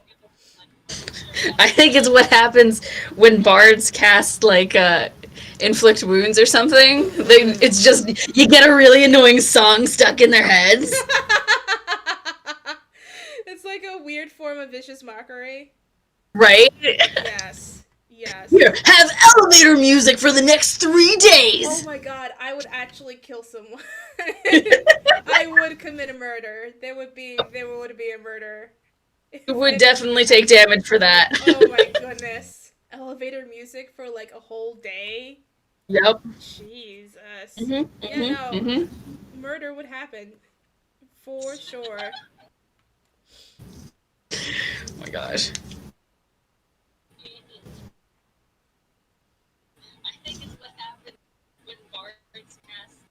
I can hear myself. I can hear it. That's so Oh, good. Excellent. Oh my goodness. So let's see. So, what does Esmeralda think is at the end of this tunnel we're going through? Because I'm honestly I don't know if we're ever gonna get to that crystal to take down the barrier to save your kingdom. We're stuck in a tunnel. I know. She's really occupied and thinking about the fact that that thing is basically sucking away the life force the longer it stays up, and it's been up for at least a week now. Mm-hmm. So, but I will say I did give Ryan full permission to Percival DeRollo, my character, in that kill off any and all of my family members if you want to, destroy the fiefdom as much as you want. I don't care. Well, my character cares. I don't care. Do it. Give me the pain. I'm ready. But right now, she's basically worried also about I don't want to be responsible for releasing possibly one of the greatest known evils ever to existed, because I have to save my fiefdom, but at the same time, she still has to save her fiefdom. Right? I think what she's also thinking about is the repercussions that this will be having not only on her fiefdom, but also on her brother and father. Because they're also going to be the ones cleaning up the mess. Yeah. So she's I don't know. I don't know if I can handle this much responsibility. But I personally think that there is something to do with light and or fire with this creature. I think it absorbs light or fire in some way and maybe uses it to fuel itself. Because then in that case, why else would you put it in a deep, dark place where it has no access to light? Right. I mean, and the fact that they put it in such a weird place, the fact that we've been traveling for a day and a half to get where we've gone, so it's a long tunnel. Mm-hmm. Yeah. It makes me think they could have just put it in a closet to get it away, a smaller space, but they chose this really long space. Mm-hmm. Yeah. So, unless this is only a piece of it. Yeah, that's probably very likely. I mean, my thinking was what's probably going to happen is this thing's gonna kick us around pretty badly, and then it's gonna bamf out of there, to do the evil taunting thing, because if Ryan's like, yeah, this is a BBG, we're probably not gonna be able to take this thing down. We're level 4. Yeah. For those of you But who this don't is- know, we're still all at level 4. Yep, it's cool. My best friend's death didn't at all level me up. That's fine. It's fine. Going on a holy bender, apparently, with the God of Mischief also didn't level me up. Hey, but apparently you did get some extra spell slots. Yeah, like I need to go check and see what stuff Ryan put in my inventory. That fucking magical red button. Oh, I like, hate that thing. The moment she sees it, she's gonna pick it up, she's gonna look at it, and she's gonna press it. Oh, She's gonna do it. I know it. It's a red button. The fact that it was in the bottom of a bag of bacon. Yes. I kind of feel like in whatever world she was doing, this is my own personal headcanon for that, is that she was like getting stuff for Naaman and was like, oh, this will be good for Naaman, bag of bacon for Naaman. And whatever this button is was also for Naaman. But that's just complete headcanoning, drunken Annalise mind that I have no idea what's going on. Oh. She's spiraling really badly right now. Like, she don't care. She got nothing. She's Liz puts together an intervention for Annalise. It's gonna be a noisy, loud one. There's probably gonna be shouting, some tears, possible violence, because she's lost her rock. She's lost her anchor. She's got no North Star, so she's just floating about and not doing good. So she threw a rock at something she probably shouldn't have thrown a rock at. I mean, like, honestly though, we need a character that does that.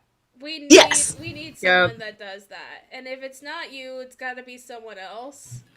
Yeah. But I will say, Esmeralda is way too anxious of a person to be doing things like that often. She will like eventually get frustrated and then decide to just say fuck it, but like in most situations she'll try to calculate every single thing, which is not healthy. And for me as like a player, we're like, oh, let's go ask Garland. And me as a player, I'm like, I don't want to ask Garland everything. I want to fuck up on my own. Yeah, honestly. So let's do it. Because I actually talked to Ryan. I was like, hey, can I destroy the door to Garland's? Can I get rid of that safety net for us? And he was like, no, you can't, because the tavern only exists because it's attached. You could destroy the door, but the door will just appear somewhere else. You don't have the capabilities to do this. Okay. And I was like, okay, yeah, that makes sense. Because as the character, I was like, hey, Annalise would have tried to destroy the door to get rid of the temptation to just leave. That was kind of what my thinkingness was, but if it's like, yeah, you can't do that, I was like, okay, I'm not even going to bother trying to do that then. Yeah. So instead, she went on a bender with a god. Honestly, I it's felt so like I should have amazing. Expected that, but there was no way I was gonna. I mean, I didn't think about it until it was happening. Yeah. Like, I did not plan that at all. And then it was like, hey, Puck's here. She wants to get drunk. Who'll get drunk with her? Puck will. Okay, let's invite Puck to get drunk. I thought we were gonna get like drunk at the bar. Nope. No. You went on a trans-dimensional drinking spree. I've been calling it the Holy Bender. Yes. The holy bender. Yep. Oh my god. I can't wait till I get to actually roll to see if I remember anything from that. Yes. Right. It kind of would be interesting if Annalise did actually try to destroy the door to Garland's and just have it appear somewhere else, and like no one would know where until someone actually stumbles upon it. Oh yeah, that would be kind of fun. It's kind of like the ever-shifting hallway where it's just the door randomly appears here now. Yeah, for Yep. those of you who missed missed our last stream or catching us for the first time, last time our rogue lost one of our party members, aka their best friend. And we have a regular interaction with Puck, who is the god of mischief in our pantheon. And she, in response to her grief, went up to him as he arrived and asked him if he wanted to get hammered with her. And then she left basically for an entire day to God knows where. We don't know what happened to her. The DM refuses to tell us anything. All we know is that she came back with a tail and various very, very strange and dangerous magic items. I'm talking about toasters and pigs. Toasters and pigs. Yep. Honest to God, I wonder if she actually made it into the future. If they actually teleported her into the future at one point. We have seen that there are microwave equivalents in this world. That was invented by Naaman's dad. So there is something kind of sort of similar to that. And because Ryan didn't straight up say it's a toaster, it was like a bread toasting device. It was like, okay, it could probably be a D&D equivalent of that somewhere. Or it's in the future. Or it's another dimension. Or it's just the straight up Feywild. Or I don't know. I don't know how long I was actually gone for. Like, I could have been gone for months. Hello, universe. I mean, we did mention Endlin, so who the hell knows? Yeah, who the hell knows? Only Ryan knows, and we're all terrified. Speaking of, hey Ryan, hey Cass. Are they here? I mean, they messaged. Oh my god, hi guys. Hi! We got done with Monster of the Week prep. Ryan, you should play with us if you can. It would be fun. Same to you, Cass. But she can't. She's gonna be work. at work. It's why we're not playing our game. I mean, like, I meant after next weekend. Oh, Yeah. yes. Abso-freaking-lutely. Now, how is Bontar feeling about all this weirdness? Because she came from a pretty weird setup. Is this kind of level for her? Or is this more? Is this less weird? Is this the real life? Is this just fantasy? Stop, we're gonna get Caught in a land, no escape from reality. That's probably what's going on. No, but I am also curious about that. Vonthorn is sort of like, she kind of agreed to do this, but at the same time, I'm like, she can't be like totally like totes my goats okay with this right now.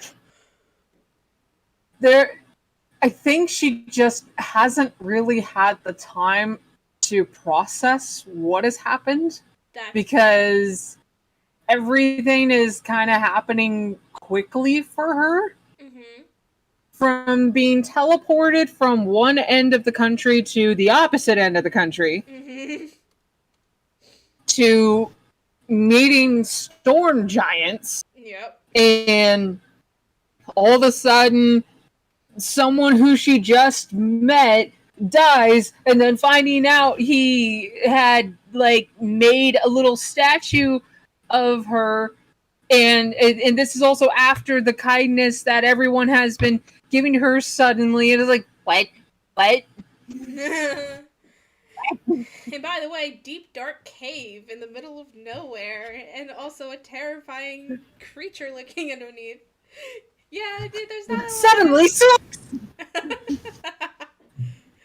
of time for her to process everything. I think part of her maybe thinks she may be in purgatory. There's a part of her that might be thinking, oh, I did die. I'm just in purgatory now. She's actually been in a coma this whole time. We're just her fever dream. Honestly. Yes. The sword is just wedged in her head right now, and the electrodes in her brain are just giving her this fever dream as she's dying. Oh, no. Oh, no. And she's kind of accepted it. Like, yeah, I'm here. I'm dead. I'm just gonna go with it. Fuck it. Just fucking Until I have been proven otherwise, I'm in purgatory. I am in purgatory. What would prove to her that she's still alive? Probably going back to where she was at before she got teleported, and then kind of finishing up the original assignment that she was on for her delivery service. I am very curious about that. Yeah. I am so curious about that. Like, I know you didn't have that many details of, like, what was in there, but I'm like, it had to have been something. Right? It couldn't have just been like, we're just raiding this caravan with 20 people. Like, what? Yeah. That was totally normal. Totally. Definitely on Yeah, the level. to Vonthorn, except for the bandits, it was just any normal day for her. Yeah, right? Like, it was just a normal, like, just, you know, like a Yeah. Tuesday. Yeah, it was a Tuesday, making a delivery, helping out a caravan make a delivery. All right, cool. Suddenly, bandits. What? Yeah. Nobody expects the bandits. Nobody expects the bandits. Nobody expects the bandits. Yeah. And The now all low-level this. bandits. I mean, there was like, what, 20 or 16, maybe 10? I don't know. I don't remember. There was 20. 20, yeah. I remember weird, random, obscure facts about this campaign. Yes. But don't ask me about, like, names because, yeah, no, that goes out the window. Same. Names are gone. I keep forgetting. Oh, God. What is Sankon? What is Azurkon? I don't even know. I know. Cass just wrote, y'all are literally just giving Ryan ideas at this point. Ryan's like, they think I know. He already has Oh lots no, of ideas. I think he knows nothing. I think he has 2% of a plan. Maybe. I don't know. I disagree a little bit. And then Cass said, suddenly, bears.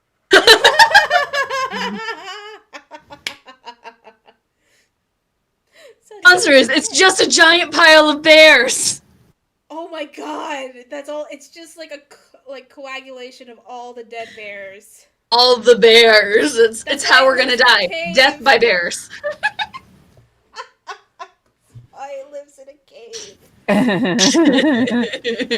Unless a storm bear happens upon us. Right? Oh my god. I remember you and Ryan were talking about that, and I was like, why is she doing this? Why have you given him this idea? That sounds Because I am also a DM. I know. I didn't know And that you at just the gave time. your characters a swarm of limbs because you don't hate them. Totally. No, you don't hate them at all. Not at all. I hope none of my players see this. They don't know what it is. It's just a conglomeration. Retro. We'll find out soon enough. I mean, like, yeah. They'll I mean, definitely find out. they found out what the first thing they encountered was finally. Oh, how long did that take? It's so it was towards beginning of session, and they got the deep fried undead creature back to Fort Smeld, where they were met up by General Yandrit and some clerics and druids, where where everyone kind of took this thing to a laboratory on Fort Smeld and did some further examination, where they met one of the necromancers on base.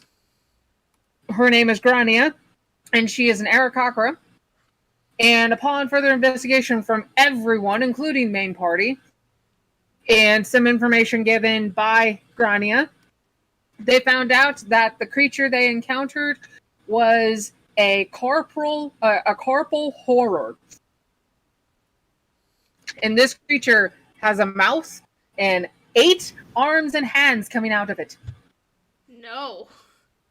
Because you don't hate your players. Oh man, that just sounds and like anything that doesn't have a face is just terrifying. Yeah. Way more. It has a mouth. Oh, good. That makes All it 6 better. of them.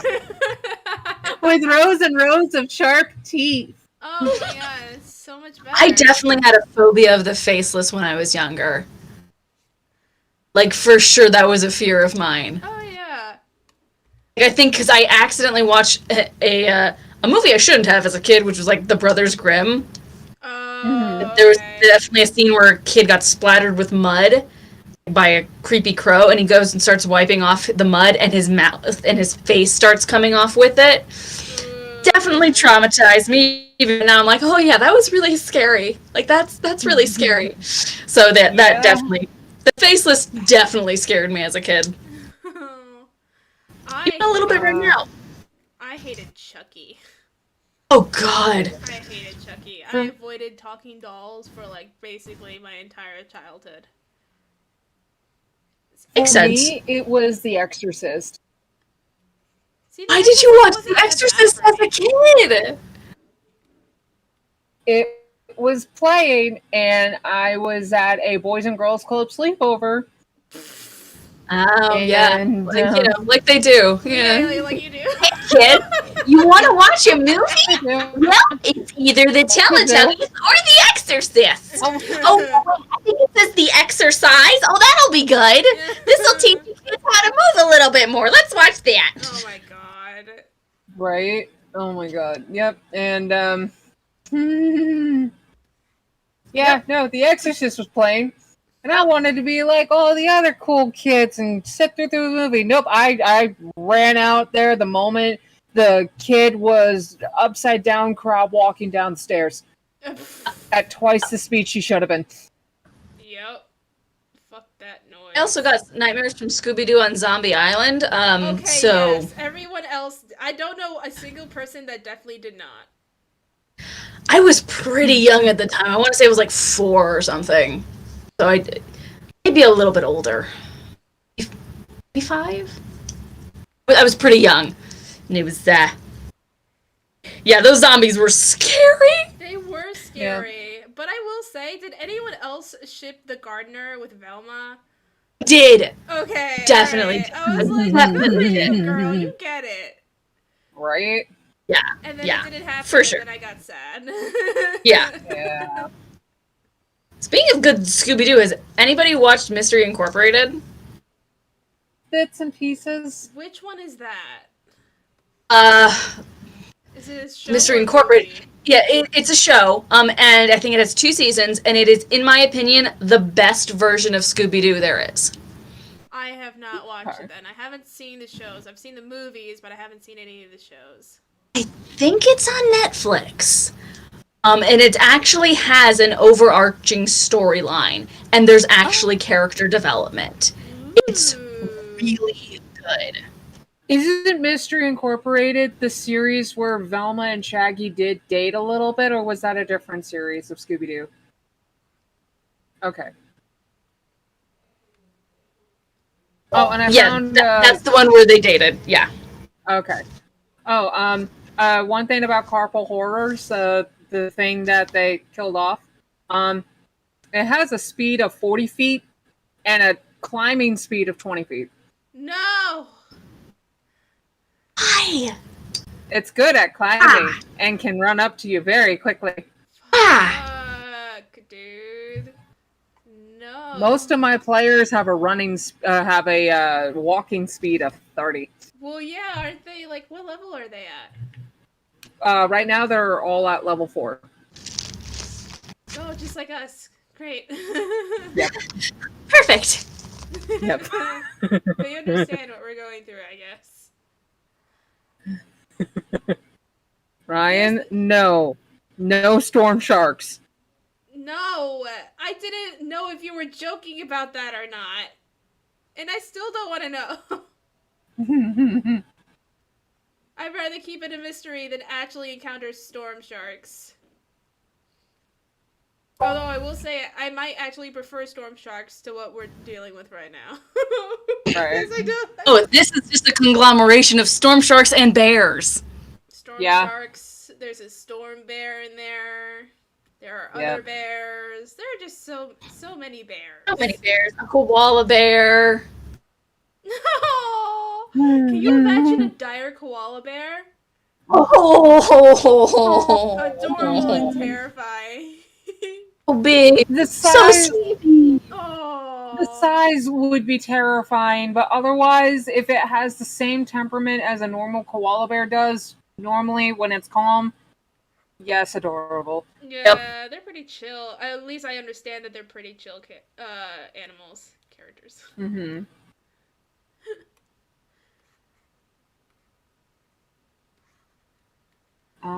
Let's see here. Carpal horrors have the ability to lunge at people 20 feet at a time. No! No! No! Absolutely not no. And they're also quite... Oh, Did she leave again? Oh, there she Maddie is. about to go. Timing! She was like, I'm not gonna be here to listen to this nonsense. I got nightmares from somebody telling me about the ring. I don't need to hear about carpal tunnels. Well, you don't want to hear the fact that carpal horrors are also pretty freaking stealthy. No! I would assume so. All the better to give me nightmares with. I mean, you've seen the image of the carpal horror. I hate No, I have not. I choose life. But it would be really difficult if they were like in full plate armor with like -2 to stealth. It'd be like, I'm gonna get you, clang, clang, clang, clang. Doesn't quite work the same way. You need to be that in the background thing. Yes. Well, actually, it would sound more like this. No, I don't like that. Please tell me, you guys, about like literally anything else right now. But it's the spoopy season. Let's talk It's about just spoopy season. Dogecoin. Let's talk About- about finances. I don't know. Anything. No finance, Let's please. talk about our taxes. Come on.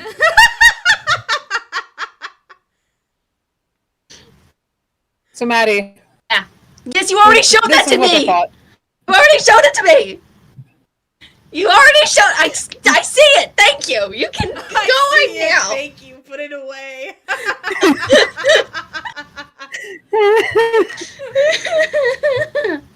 Oh my god. I changed my mind. I don't want you as my DM anymore. Nope. Nope. I haven't even asked if you wanted to play my game yet. No, I'm fine. I'm fine. This is good. Nope. I know I figured it out. No. I don't trust you. You will give me nightmares. And I definitely will not do that to you guys. It's a horror campaign. It's fine. Oh no. Everything you There's so do many- will be sweet and cute and cuddly and not. Oh yeah, for sure. For sure. Absolutely. Just butterflies and rainbows. You Absolutely. give off that vibe so much with And- your dark gothic exterior. And creepy book demons. Yeah. Oh yeah. Absolutely. This is totally what's gonna happen. That was fun. It's just going to be puppies and unicorns. It's going to be the beginning of the Lemony Snicket series of unfortunate events movies where it's like, happiest elf, la la la. So if you thought this was a fun movie, I'm sorry, you're in the wrong D&D campaign. Yep. I mean, this is the world of Megalodonia that my players are in right now. Everything outside of a city, town, or village wants to kill and eat them. Also, there's an ice age going on. Have fun with that. Oh god. That sounds upsetting. It is very upsetting. There is no chill factor in this world. What are you talking about? There's plenty of chill factor. Yeah, chill. But it's Boom. Oh wait, I think is Ryan still here? I may have thought of a way to convince him to play with us. okay. Is he still here? As of 12 minutes ago, yes. Okay, When he said, "Just wait for the storm sharks." Ryan, you could play Doctor Who. You can literally be a doctor if you want. Hey, you could. You could. There's a mechanic for that. There's a mechanic You can for do it. it. You could actually do it. You could either straight up be David Tennant's doctor, or you could be your own Doctor OC. You could do it. You could have your own You're right. phone booth. Ah. Have your own. What are you waiting for? What are you I still waiting can't for? believe there Come was an play actual Doctor mechanic for Who with that. us. Come play with us. Come play with us. Come play with us, Ryan. That was so well coordinated. Oh my god, I love Oh you guys. god. Oh my god! We swear we did not coordinate that over text or anything. Dude, so good though. Oh my God, I'm so glad I got improv. that audio. Yeah.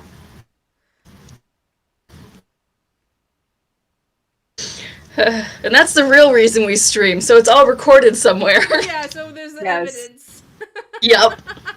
There is evidence of our time together and our existence in each other's lives. Yes. That way, if one of us has dementia, we could be like, "Hey, here's this." Oh, now you're making me all sad. It's basically like The Notebook, but with the D&D streams. I wrote to you every day. No, God, that would be so Also- confusing for someone with dementia to look back on old D&D like, what do you mean I can't just fly? Yes, I could. I've done it before. I know I have. I remember it. Yeah. You told me I could do this. No, Meemaw, no. You used to have this character in a game called Dungeons and Dragons that can do that. Here's the stream. That Well, when I used to explains it. back in my day, we used to have a TV, and when you touched it, it gave you a little funny feeling. Buzz, buzz. We're the last generation to have that, really. Oh God, I know. God damn it. You turn it on, it goes. Woof. You hear it turn on like that. Dusting it was always interesting. Yeah. And whenever you had to like wipe it down when it was on, it was slightly terrifying because of the static. Yes. Like this thing is gonna electrocute me. Exactly. Or if you had like if your television was one of those that was slightly curved, you can just like get up real close to the side and see how warped the picture was from the Yes. side. Yes. Absolutely. Oh my God. Yeah. Dude, there's times. Elder millennials are gonna be so weird. Yep. Oh my god, yeah. Be so weird. So weird. Oh, so growing up, whenever These I are would my visit Funko Pop collections.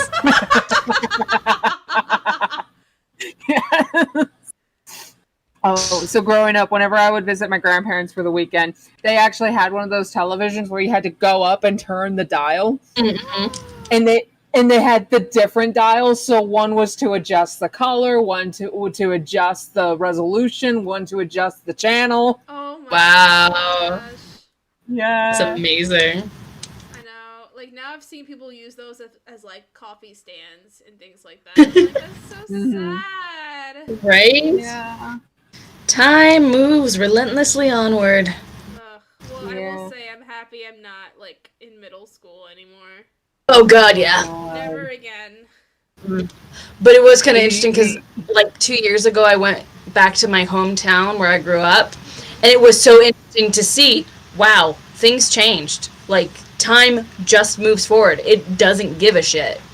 There was something kind Was of that- sad and comforting at the same time in that. Uh-huh. Like, this is my old house, but I definitely remember this driveway being a lot steeper than it is now.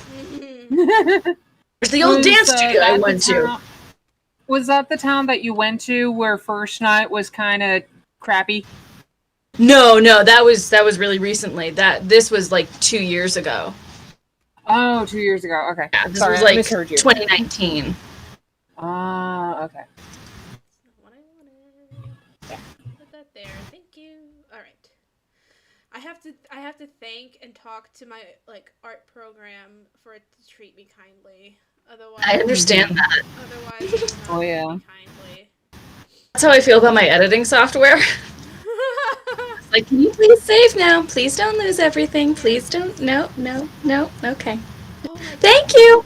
Speaking of saving, I I was so happy this morning because I was trying to upload that clip, the one where you guys were taking Annalise back to bed after the sauna.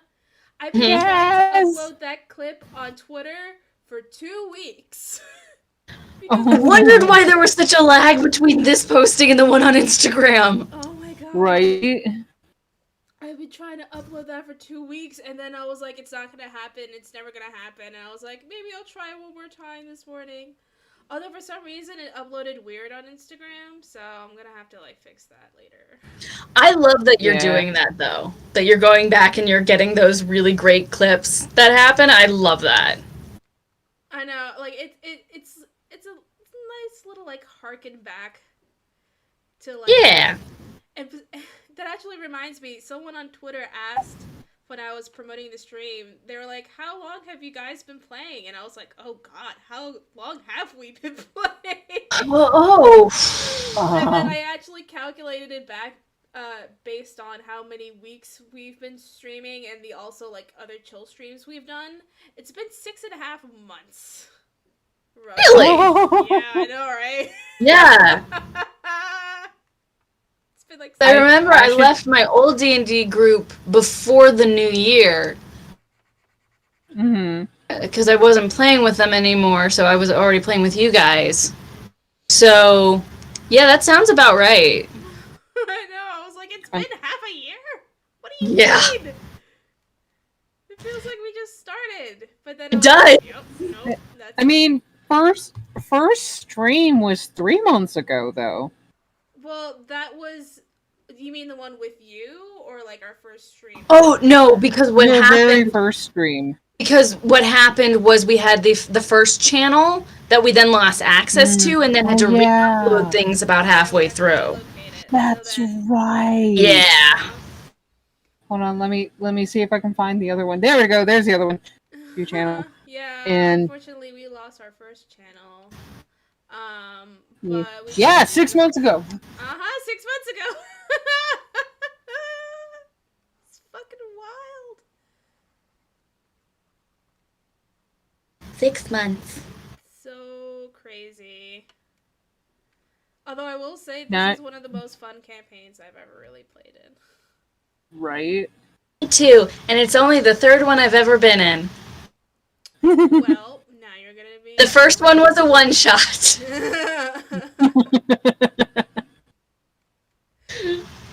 Well, now you're gonna be in a totally different system and game. It's gonna be super fun. Mm-hmm. And It's definitely gonna be fun. It's definitely gonna be fun, and I'm not gonna give you guys nightmares. Not at all. Not at all. It's fine. I would never do that. I will say though, I do need to get better at horror. I'm not that strong with horror. I'm good with fun encounters, but horror and making things seem scary is not a strong suit of mine. But I will No, try. I think that's I think you're good.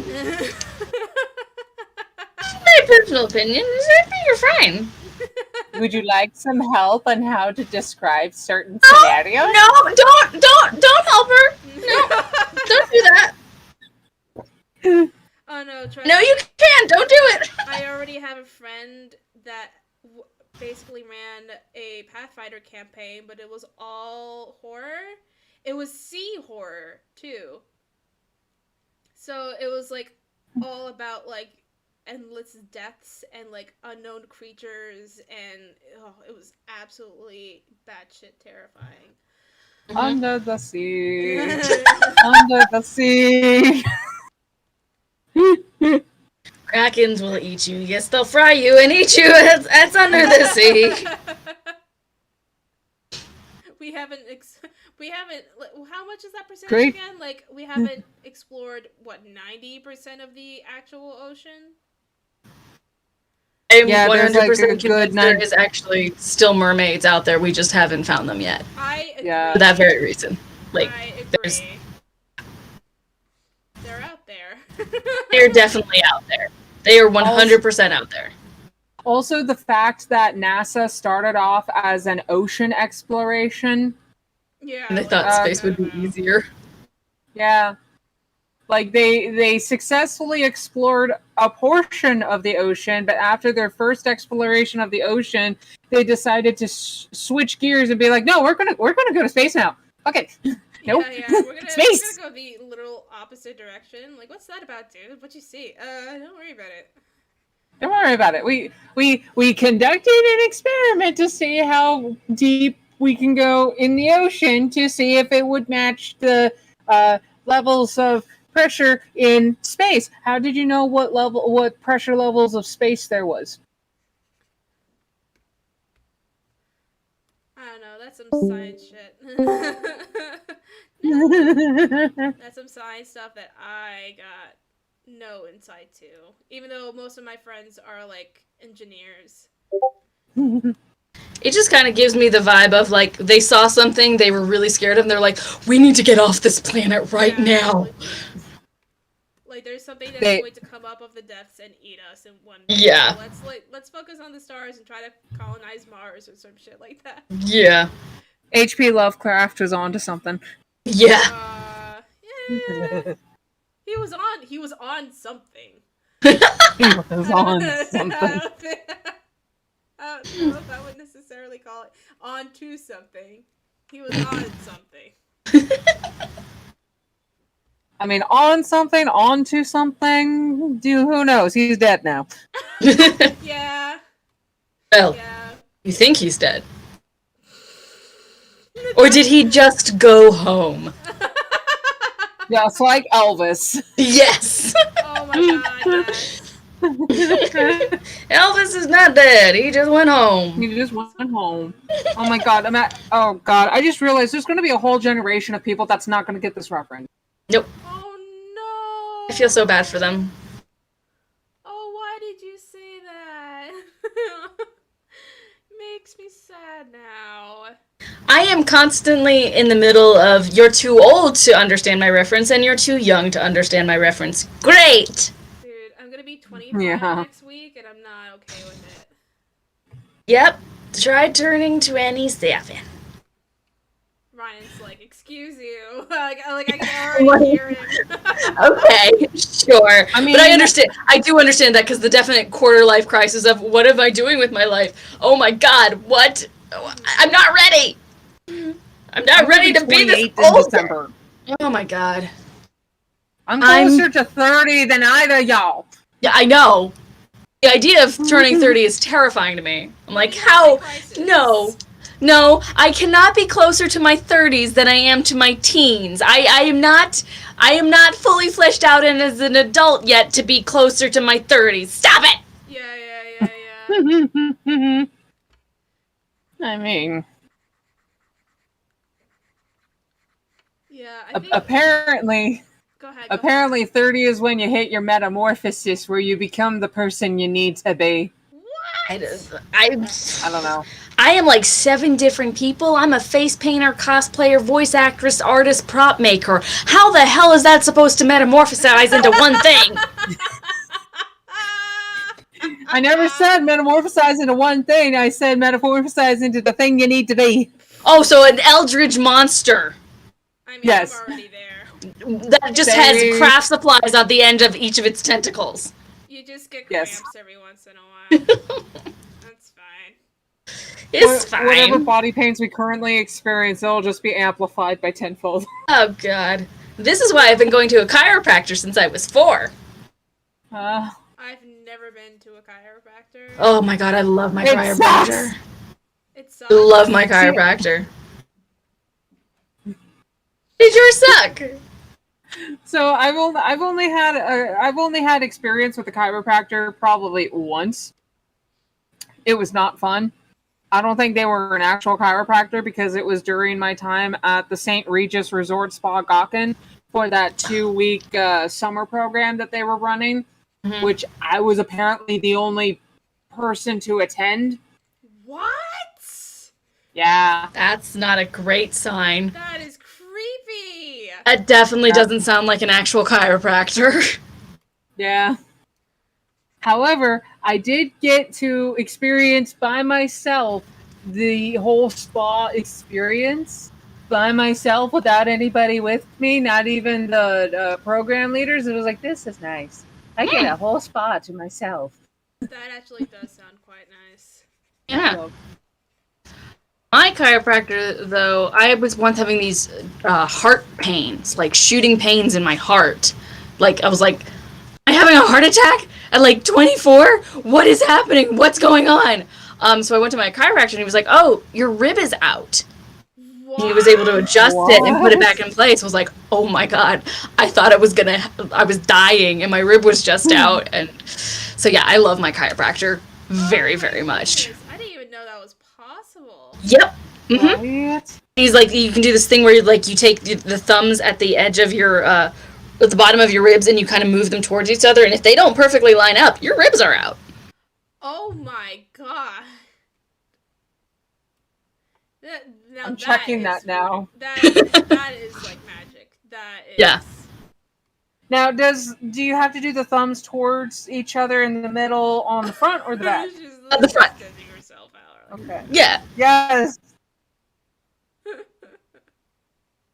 I might also Doesn't have my like rib- where something over here is hurting, but it's because something like in my ankle is a problem, and they can just, it's everything. The thigh bone's connected to the knee bone, and your chiropractor can fix all of it. It's kind of hard to fully determine because I have fat on my belly still. Well, I'm sure it's not hard for an actual chiropractor. There we go. Yeah. Certainly my chiropractor can like read the signals that your body is sending out. Like, oh, you're numb here. That's your body telling you have a problem here. You need to do blah. You need more oil, or you need more whatever, or you need less of this. So that's my pitch for real chiropractors. I do not have issues with my rib cage. Excellent. You would know if you were feeling those pains. Yes. I mean, I just have like constant back and spinal pain, so That might be something that a chiropractor could definitely deal with. That just, yeah. But that's up to Yeah. you. I mean, I wouldn't mind going to a chiropractor because I did have a friend that was studying to be a professional chiropractor, and I liked him working on my back Alright, I mean, because he actually knew what he was doing, and he actually let me know, hey, I'm going to be doing this. This is how it's going to go. You ready for this? Okay, good. We're popping your back now. Yeah. Mm-hmm. Oh man, I've seen like those videos of people getting their back popped, and it sounds Mhm. painful, but just so satisfying. At Oh, the same yeah. time. Like, Yeah. Definitely when you do it and it's like your own neck being cracked, it sounds so much louder in your head. Like, did you break something? No, that felt amazing. amazing, right? Yeah. Oh, Yeah. it sounded like you just broke my neck, but I feel awesome. See, the friend that was studying to be a chiropractor, he actually did pop my neck a few times, and it just felt so good. Oh really? Okay. Yeah. Good. See, I had a better experience with an unlicensed practice, like an unlicensed learning and practice in practice chiropractor than I did from a supposed licensed chiropractor. I don't know if that was an actual licensed chiropractor, because Yeah, that sounds like some sketchy as really hell. bullshit right there. I'm not gonna Yeah. lie. And this happened while I was in middle school growing up in California. This is the St. Regis Spa Cock-and Resort over at Salt Creek. Oh my goodness. Yeah. It's Yeah. California. I've Yeah. never been anywhere. Well, technically, I've been to Texas. That's the furthest west I've ever been. But I was only there for like a few days to visit some family. That's it. I've never actually experienced any other states. Texas is the furthest east I've been. Oh, really? I've been so So many Yeah. places. Because I too have family in Houston, Texas. Okay. Oh, okay. Come on now. You can do it. I believe you. There. Hey! So good. I have to talk You to just- like I you- talk to my kittens. Good You just job! reminded me.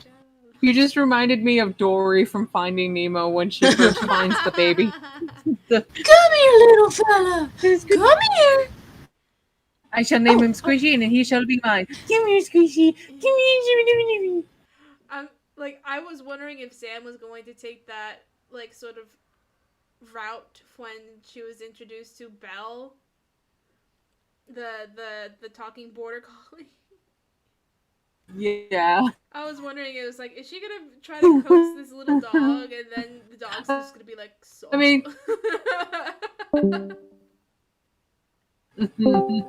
No, Maddie! There she is. There she is.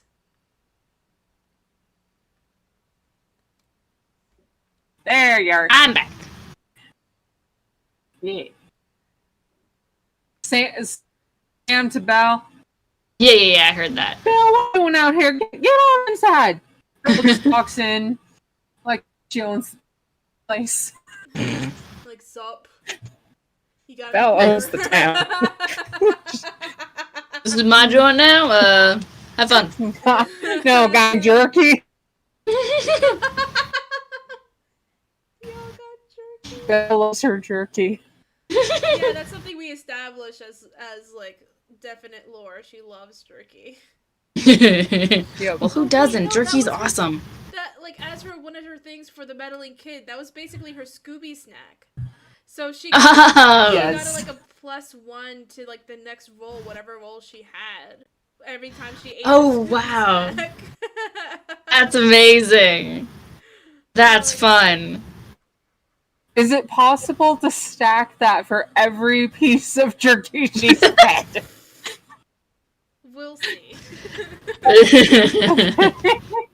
We'll see. I don't know right now, but we'll see. Would Von Tharn Hey, have baby. anything like that? Would Von Thorn have anything like Like, if she like have like Ooh. dandelion tea and suddenly gets a +1 to stuff? Whoa. I would love to have something like that, where like Von Tharn has her own little kitty snack. Yes. Yeah. She gets some catnip. Oh my god. Yes, I approve. Brian, make this a thing, please. Please. Mhm, mhm, Make this mhm. mechanic. I want her to have kitty snacks. Yes. Kitty snacks. I mean, there is a very good chance that she's gonna be the therapy pet of the group, and 2, the moon of the group. Yes. Yes, we were talking about that. We were like, she's kind of like the moon of the group, almost. Mhm. God damn it, Moon. I love that while we refer to not Cass, Hello? Jack's character, Colleen. God, that name disappeared from me for a sec. How we refer to Colleen as the grandma of the group. She's like the badass grandma of the group, the grandma that like used to be an assassin back in her day and then Yeah. retired, but like still Yeah. has that kick butt I will destroy you attitude, but also is like, hey, you want some good berries? Yeah. Do you guys need a snack? You look like you're hungry. Make sure you drink some water, kids. But she'll also talk smack to an archfey, like, yeah.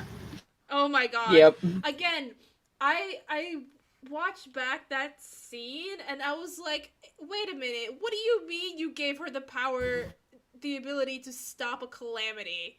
What are you talking about right now? Yeah.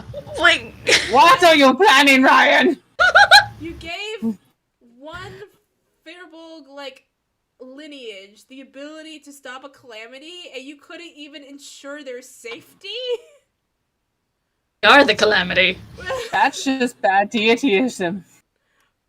Like, what do you mean? What if she actually did die? That would have been the end of the lineage. Yep. What then you'd have to deal with that. What happened? That's when the meteor comes. Yeah, exactly. And then, like, there's no one else to save us. The end. Yup. Deal with it. Hey! Glenn's here! Hey, buddy! Who's here? Glenn! Oh, hi, Glenn. Glenn! Hey, Glenn! Hey, bud. We're just, talking shit. Yes. No, totally not. Making wild conjectures about everything and giving Ryan all sorts of bad ideas. Basically, yeah. Yes. No, we're just. Have you guys seen the meme of the guy that was like, with all these ideas, oh my god, how does the DM come up with this? And the DM's like, yes, looks down at a piece of paper, writes the party's plot line, crosses out his plot line. Yeah. Yours is so much better than what I had planned. Oh my god. I actually have not seen that. Yeah, that's also me in a nutshell. As a DM, most of my DMing is improv bullshit. Yeah. I mean, I think that's kind of the best DMs are the ones that are like, I have a general idea of what's going to happen, but most of it's just thrown out the window and the players get involved and we improv, but I don't let you know that I'm improving. Like, the sheer amount of improv that I think, like, Mercer does is, like, insane. But he does it in such a way that's like, you don't realize that he didn't have that all planned out. He just made that shit up on the fly. Yep. But the thing is, he also plans things out. You know what I mean? So, like, Yeah. there were times where, like, oh my god, he actually had this planned the whole freaking time. Like, spoilers for Campaign 2. Do you guys want me to say this or no? I don't know if all of you are done. I So we am caught up. still catching up on campaign 1, and Alright. I'm sorry. Alright, cool. No problem. Then I won't say anything. But, like, do you remember... I'll try to be as vague about this as possible. Keyleth's mom in Campaign 2?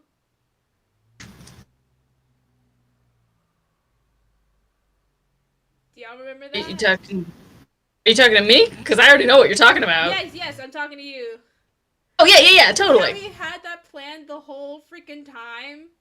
Yeah, well, he didn't have it planned, he had kind of a vague idea, and then as it started to solidify, no. Oh my gosh, that freaking blew my mind. That was definitely a... See, because I watched Campaign 2 first, I didn't know... Oh yes, that's right. I didn't know who she was! Yeah, so I'm then going back and going, oh my god, this is so important. Oh. Wow, this is amazing. Yeah, so. Okay, we're gonna now stop talking about it for Avonlea. Yeah, we're gonna stop. We're gonna shut the frick up. But it's I kind hear of Keelan's mom, I was like, what? Keelan's mom in campaign 2. What? It's Oh, okay. It's fine. Don't worry about it. You'll forget about it in the morning. It's fine, don't worry about it. You'll forget about it. It's fine. Yep. Yeah, It's totally. kind of interesting because I'm now watching Campaign 1, I'm going back and I'm like, I know something happens in episode 02 and episode 85, but I don't know what, but I know it's gonna be bad, and I'm bracing for it, it's gonna hurt. Oh, there it is! There's the pain. It's kind of like preparing for a shot, for an Yeah. injection. Like, you know it's gonna hurt, and you know it's gonna, but like, here we go. Okay, wow, okay, didn't see that coming. It's fine. Oh. I'm I fine. was getting to the end of the episode and just being like, well, nothing's happened, what's gonna, oh my god! Yeah. Oh, that just took a sharp left turn! That's like, that's fucking Caleb in the beacon, so it was like, what? Oh, right. Dude, Yup. That was a nasty, wild mess. That was... Your improv skills are so good. Oh my god. Glenn says that Brennan Mulligan is good at the improv as well as his campaign and in his campaigns too. Yes. It was really interesting watching Bria do stuff with Critical Role, because she has such a different DMing kind of style that lets you know a lot more of when she's bullshitting, when she's improvising. I think Matt has a way better poker face, and Abria's just like, sure, let's go with this. I don't know what you guys doing, let's do it. Right. Look right at the camera like she's at the office, like, what's happening? I don't know. To a degree is good. It really depends on the players. It really depends on the players with that. Yeah. There's no right way to do it. It's different players for different DMs work, and some of them don't. Mm-hmm. I actually really like. I will say I compare my play style a lot to Abria's. Like I will be really open and honest, and also like I will give a little bit more autonomy to the players than maybe I think Matt would. Because even though he does so, like I love how Abria lets the players decide what roles they will be rolling for like what they're trying to do, especially since she like can't decide herself. She's like, you do it. What do you think based on what you're doing? Describe to me what you're doing here. Yeah. And then she'll be okay, you decide. I absolutely love that. I think it's a great way for like players to really take control of the game. Mm-hmm. Especially since I'm pretty sure Amy and oh god, what's his name? Robbie, yes. We're coming into D&D completely new. Yes. Mm-hmm. For sure. So I love the fact that she gave them as much autonomy as possible, and also just let them get away with absolute nonsense. Yeah. Absolute nonsense. Just because it was fun. Yeah. Just because it was a fun time. Like that's what makes a good DM. Doing that. Like again. That's what makes a good DM. Making sure that everyone's having fun. Mm-hmm. I saw someone talk about how their kid was DMing and he wasn't noting down how many hit points this monster was taking.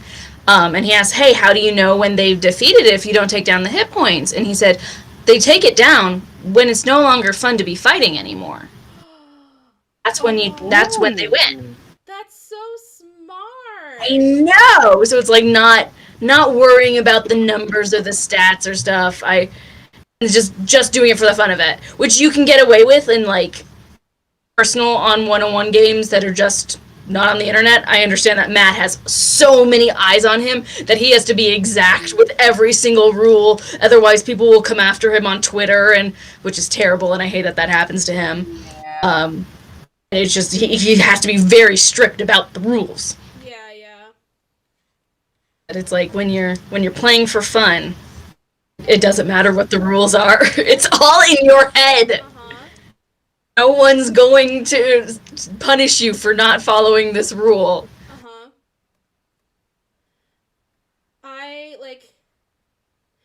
Speaking of rules, can I be like a little bit honest?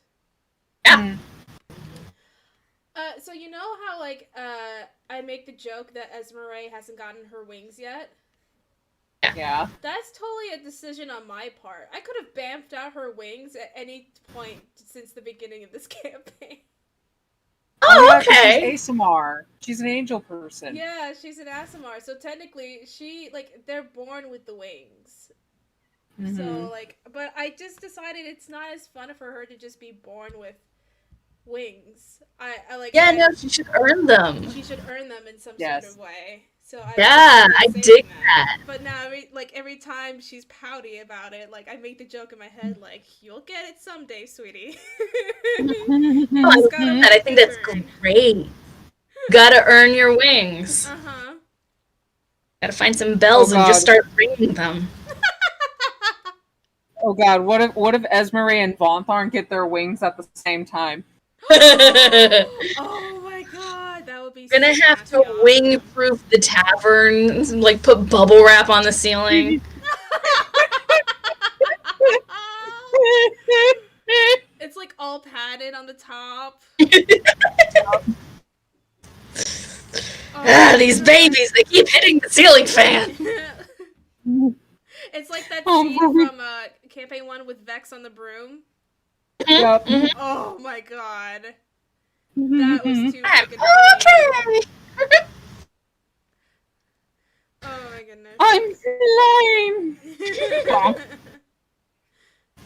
Thorn's gonna be like, I'm a cat. I'm not supposed to be in the air. I'm supposed to be on the ground. A sky cat now! Ah! Sky cat. Flying cat goes wherever a flying cat can. It's over the entire world because it's a motherfucking cat. Watch out! Here comes the flying cat. Here comes a flying cat. Sky. Meow. I just like the idea of Hawthorne like on top of like a castle keep or something, and the guards are like, "Hey, no, don't!" Pushes a guard off. She just like flips her tail and jumps. No. She flies and then uses prestidigitation to do a rainbow behind her. She is Nyan Cat now. Oh my god. This has to be a thing now? Dude. This has to be a thing now. Oh my god, that's amazing. Funny. Oh my That's god. amazing. That is so freaking funny. That's amazing. She is Nyan Cat. There are them old memes that still circulate in my brain. Oh my goodness. That would be her battle music. At some point, if we all get high enough level, that would be the music everyone fears when they hear it. Oh shit, it's Hawthorne! You just hear it coming like on death, like rock metal, like a metal guitar. Oh my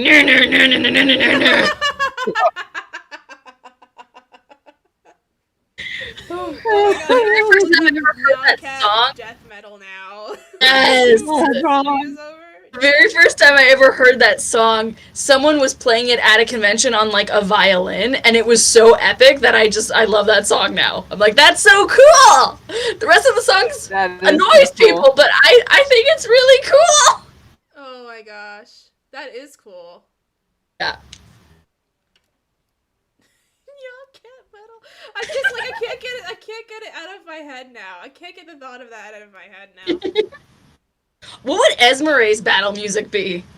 I don't know. I mean, I've had some thought, but like I sort of like imagine something that has a very slow rising like progression, but at the same time, I just also imagine like the kind of music that just like sinks into your stomach. Like, poof, Yes. with a lot of bass, and it's just like, oh fuck, she's coming, run. I mean, if you want something a little bit more upbeat, the song "Bat Out of Hell" by Meatloaf. Ooh. Just the opening of it, or in the entire song for Esmeralda's battle music. I also imagine Phoenix from Ooh. Fall Out Boy. Yeah. Oh, I hear that. Yeah. Oh, I totally hear that for her. I'm like, oh, that would be really good too. I actually like every once in a while when I want to get into her character, I listen to a slowed version of that song. It is so much better slowed. The bass is just way deeper, and I'm like, oh my god, it's so good. Ooh. Yeah, I could hear that. I'll check it out. I think now like the trend of slowed and reverb songs is just the opposite, but sort of like congruent thing of like nightcore remixes. Yes. You know what I mean? Like when we were little, we had our nightcore remixes. Now with this next generation, it's slowed and reverb. Yep. It's no longer nightcore. Yes. When I was your age, we had Nightcore And Neopets.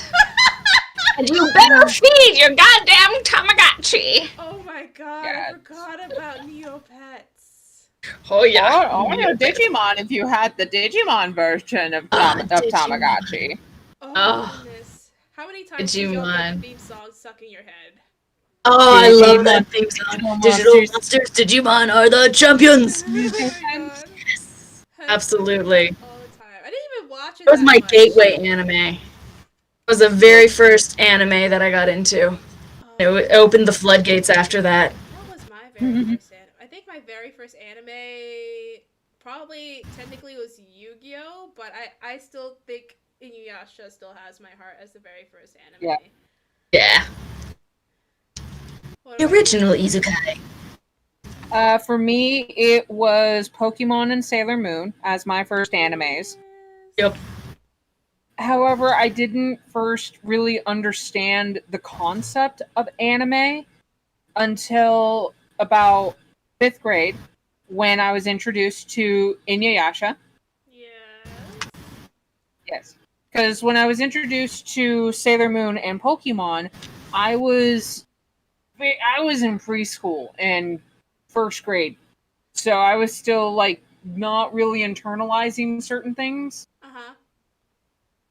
And then when I moved from Crestline, California to Dana Point, California to live with my dad, that's when I started to learn and internalize more things about everything surrounding me. Uh-huh. And then in 5th grade was when I got introduced to Inuyasha, and then that was the major floodgates opening to all of the anime, Shonen Jump, Shoujo Beat. Yes. Oh. Mm-hmm. I think I was watching Digimon. I thought it was just like a cartoon. And then I saw Naruto, and I remember that their eyes were the same kind of big anime eyes that I didn't know they were called anime at the time. And I was like, oh, there's more of this thing. Yeah. What is this? Oh, it's this. Oh, okay. And that's when I started searching anime dubbed 1 on YouTube and found some weird things that way.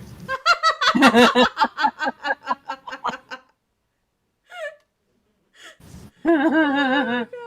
I definitely watched some stuff I should not have watched that I think we way. all did. Let's just say, Yeah, like, at that time, yeah. the internet wasn't as, like, let's say, like, censored as it is now. Yeah, well organized, Yes. maybe. Uh-huh. Because I watched Berserk, and I should not have watched Berserk. That shit traumatized me. Oh, God. no. Mm-mm. That ending was like, what the fuck? My pudding brain can't handle this. My first super mature anime was it was Paranormal Agent and Ghost in the Shell. Oh, okay. Mine Yeah. was Ghost in the Shell and Elf in the Lead. Ooh. Yeah. Yeah. Oh, damn. This kind of explains a lot about you. Yeah. Yeah, why I don't like things that don't have a face. Yeah. No. Oh, goodness. But Oh, now what is your preferred genre of anime? Oh, I haven't watched anime in a while, but I will say I have 2 comfort animes. These are the animes that aren't really known for their quality, but when I am like down in the dumps and I'm absolutely upset and there's nothing else that can like help me in the world, these are the 2 animes I turn to for comfort. It's Achi Kochi, which is basically it's a like a romance slice of life, like high school kind of anime, where there are little shorts about these cute characters. And like there's the main girl who's a tsundere, and she has like purple hair, and she's very cat-like and very like I don't like you, Baka kind of like type. And It's not that I like you or anything. yes, Baka. exactly. And the main male protagonist is very calm, sort of nerdy but very handsome character who like is able to melt the heart of the tsundere character, and it's just like, oh my god, it's so sweet, so nice. And the friendships are like actual like fun friendships. Like there's no like in between maybe romance kind of things. It's just like, no, it's just boys and girls being friends. Which, Nice. like, like I need more of in my life. So I always turn to that anime when I'm sad. And also, Kimi ni The whole Tousei. shut up and let them be platonic. Yes, yes. Mm-hmm.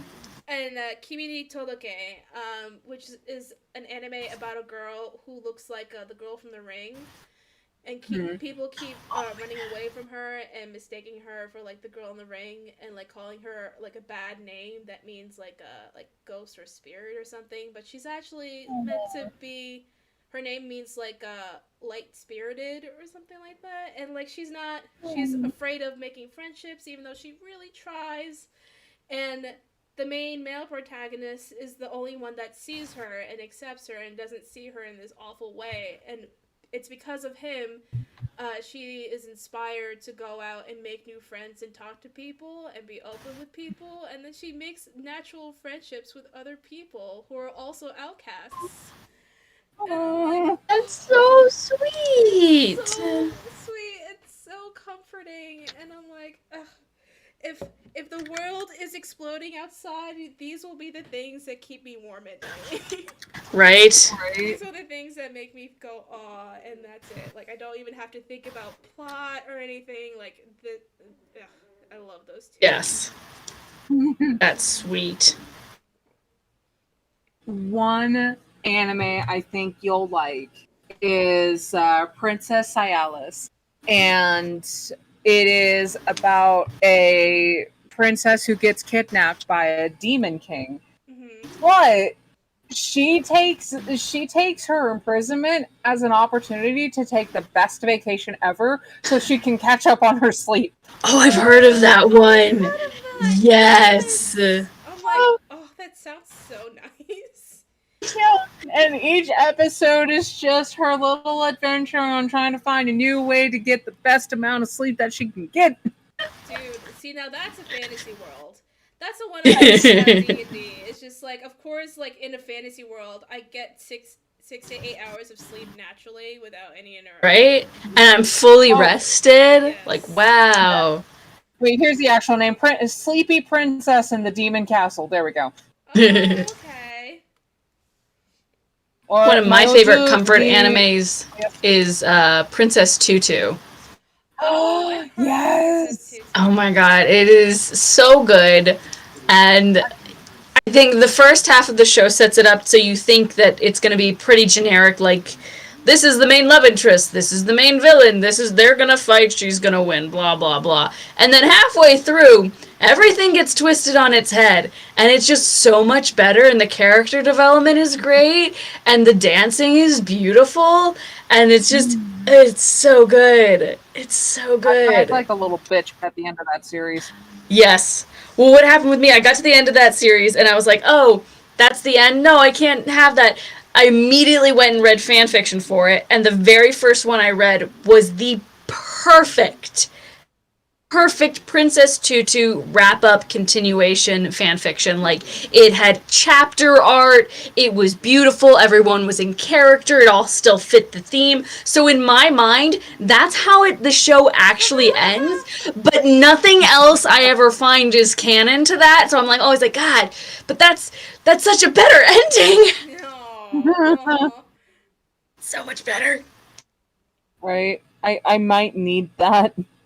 Well, I will send that Because to I you. don't like how it ended. Yes, I think it's called This Pendant Heart. Oh my god, you actually remember it? I actually remember it. Wow. Yep. There's some fan fictions that I'm still like, yep, these are my favorites. These are my favorite fics. And I will remember them. And I will remember that this one that I loved has not updated since 2005. Aww. Maybe it will one day. I don't know. There have been like stories like that of people like finding out that their like fan fictions have updated ever since like 2003. Yeah. I'm like, oh, that must be so nice. That must be like amazing. Yes. Oh man. What's My current favorite anime that I really like watching is watching the weakling become OP and then rub it in the face of the people that hurt them. That is wish fulfillment for me, for sure. I totally get that. Yeah. I do.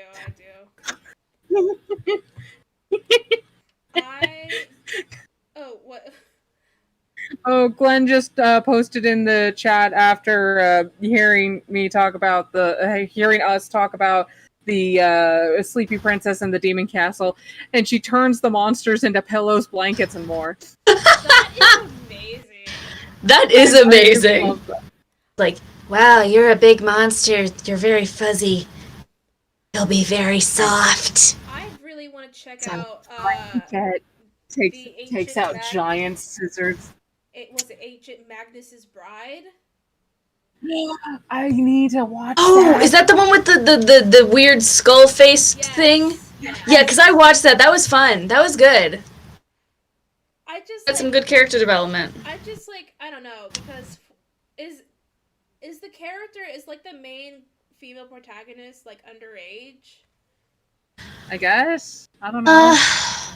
Because that's Again, it's anime. I'm so desensitized to it at this point. I know, but like You know, sometimes it bothers me and sometimes it doesn't. I don't know. I mean, he's like a 150 or something.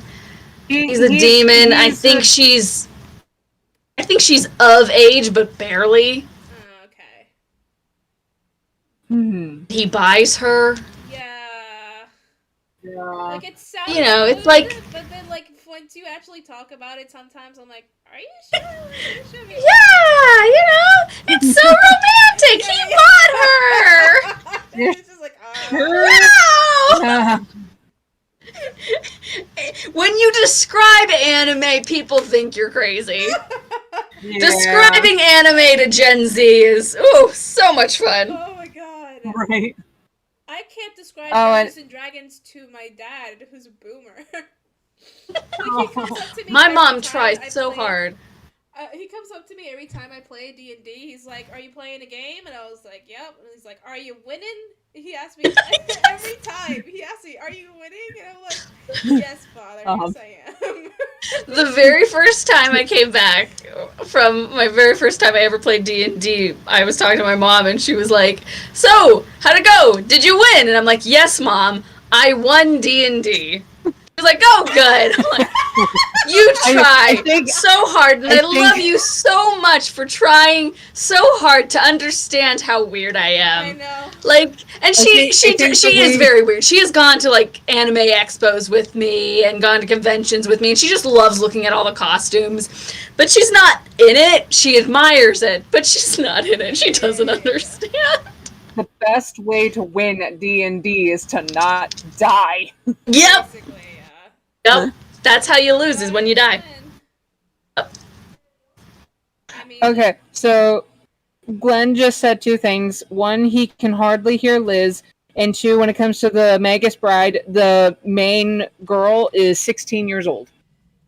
okay. Well, He's a 100-year-old demon. Yeah. it's again. Completely normal things. Just saying it. I don't know. Maybe.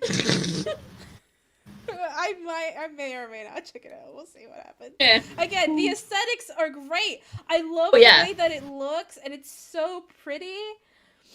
I just I gotta get over the plot line. I mean, which just is- a lot of fairy, elven, Feywild-esque things.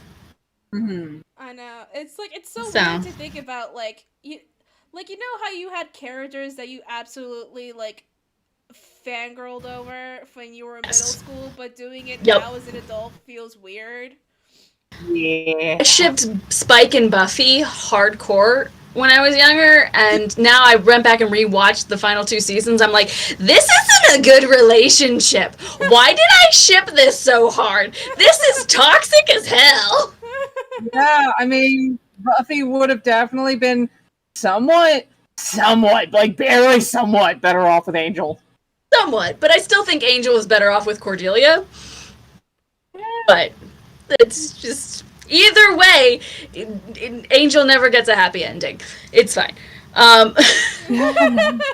Yeah, no. I'm totally fine how this ended. It's fine. Angel deserves better. Oh yeah, for sure. For sure. But Angel could never get better. Because Angel thinks he can't have better. Because he's a recovering alcoholic. Wow. That's what it I is. know, I mean, it's just weird how we got on this topic all of a sudden. Oh God. Oh yeah, and then there was like the continuation of Buffy the Vampire Slayer in a comic book series or something like that. What? Yeah, I heard that there was like a continuation of Buffy the Vampire Slayer in like a comic book version. I know no such thing of this. But if that's Yeah. the case, then cool. Uh-oh. Maddie! And yes, Glenn, apparently there is a lot of fan to Magus Ride. I have not seen it either, so... Yeah, I had the comics for Buffy, and it wasn't as good, and at least that's what I thought. It felt weirdly forced at times. Like, why are we now doing this? And I think also the Angel comics, the art kept shifting, and that was really hard for me to wrap my head around. I'm like, if you have an art style, you can't keep changing the way the characters look. I need them to be uniform. Yeah, If this is the art style, it needs to be this. Yeah. Uh-huh. With the comic series, didn't Willow kind of go through another change of sexuality after her first change of sexuality? No, but I think Buffy did. I think Buffy ended up getting a girlfriend. Okay. And then I think Angel killed Giles? I think? Like, it's been a while since I've read it, and I'm not even sure that's really canon. But I do I think they made Angel the bad guy at one point, and it was really confusing because I was also reading the Angel comic. I'm like, this doesn't line up. What's happening?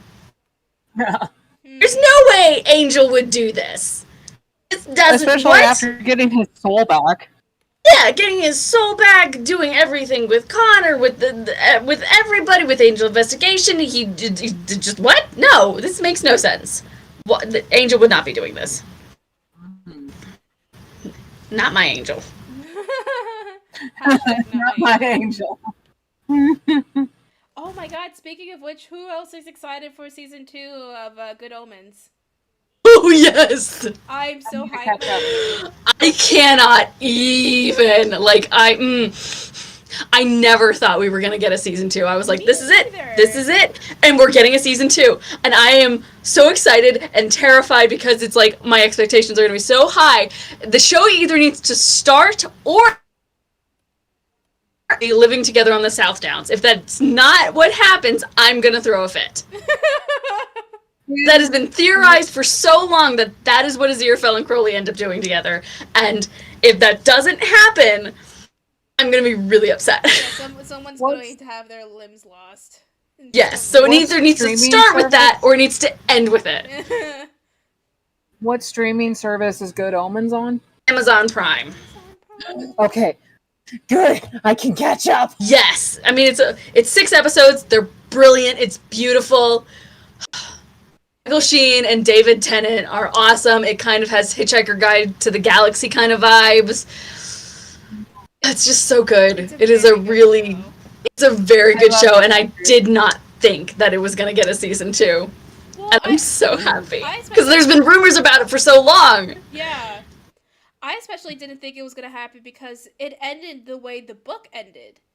Yeah. And Neil Gaiman only made 1 book, so I was like, I guess that's it. Yeah, and I had heard Neil talk about, no, he's not going to do a sequel to Good Omens because Terry Pratchett died, and he didn't want to make more Good Omens without Terry Pratchett. Yeah. So, and that made sense. I was like, so when there was like these rumors of, oh, there's going to be a season 2, I was like, no, there's not. He's not going to do that. And then it was like, yeah, it is. They are doing a season 2 for this. I'm like, I guess Neil's ghost came from the great beyond and tapped Neil on the shoulder and said, hey, do another season. I guess, yeah. Which, like, good. Because I think he did this. I think Neil did this. Neil, like I know him. Because it was Terry Pratchett's dying wish to see it done. Like, he wanted to see a Good Omens movie. Oh, really? I actually didn't know that. Yeah. So I was like, oh, that's so sweet. That's why there's only going to be 1 season. Oh, there's another one. See, I didn't know that Terry Pratchett had done the book as well. Uh-huh. Because I didn't know it was based off of a book. But knowing now that Terry Pratchett was part of Good Omens in some way, shape, or form in its creation and its like building, and it's like because of the Discworld series. It is very good. It's I honestly so good. recommend reading the book first if you can. I did it through Audible, and I do not regret it. It was very good. It actually made me enjoy the show even more. Oh, okay. I think they stick very, very close to it, and then they just add a few more details to it. Really good adaptation. And like, I couldn't imagine anyone else besides David Tennant to play Crowley. Oh God, no, he was perfect. He was absolutely great. Like, he was born Yes. for that role, literally. Michael Sheen, God bless him. He's such a versatile actor. Oh my God, he's so good. He's so good in everything he does, from Arrow, from Arrow in Twilight to this to the Prodigal. He's so versatile. Dude, he's so good. I saw him recently in I think it was Underworld. Oh yeah, he's so sexy in Underworld. I was what the heck? He's so sexy.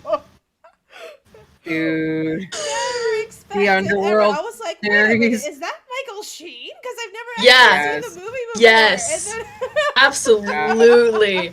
I loved the Underworld series when I was younger. Oh my God. Same. Mm-hmm. Oh, yep.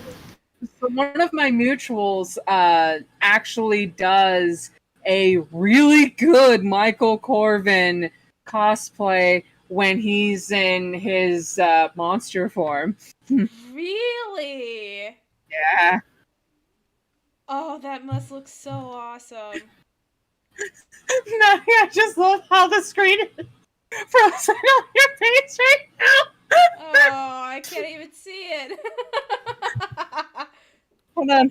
I need to try to get a picture before it goes away. Damn it! I was too late. It's alright, it's okay. Fuck. Oh my goodness. But yeah, he is a very versatile actor. Yep.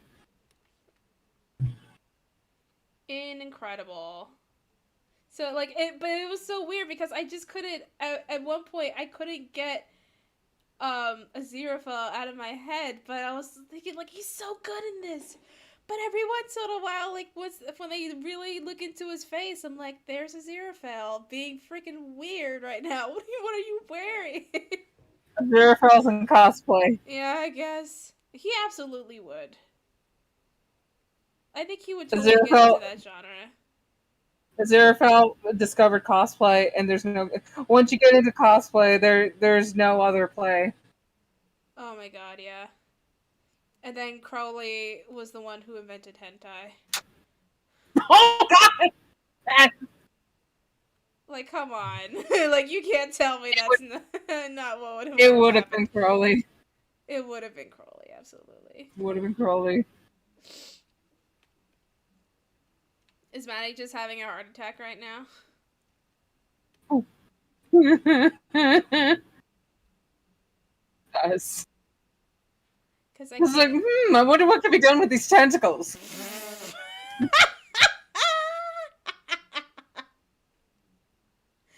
Oh my goodness. Yes. These suction cups on the tentacles, like, they have other uses.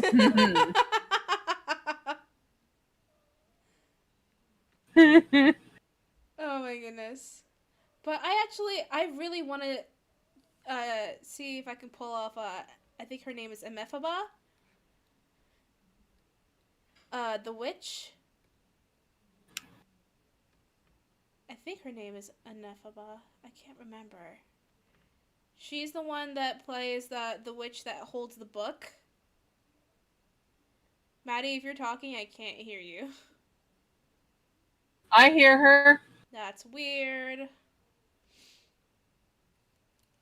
Why can't I hear you, Maddie? I have to switch. Oop. There's. Alright.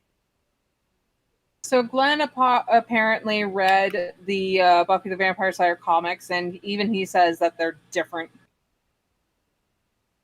I hear you. I don't hear her. Maybe it's just me? Probably.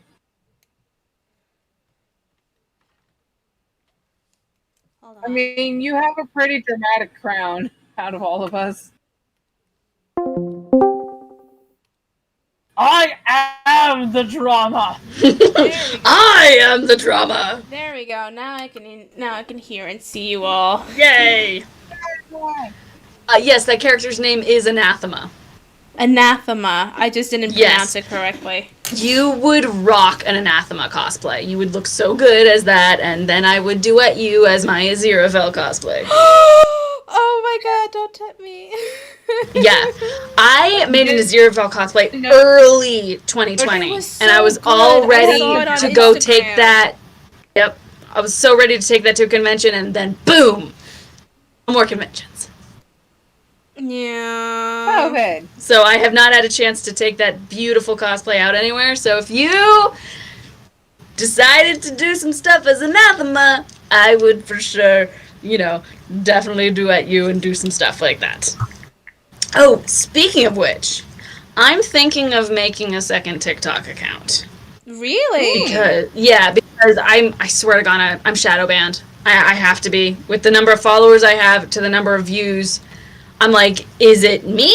Is it because my cosplay stuff used to get thousands of views, and other cosplay stuff still does get views on TikTok.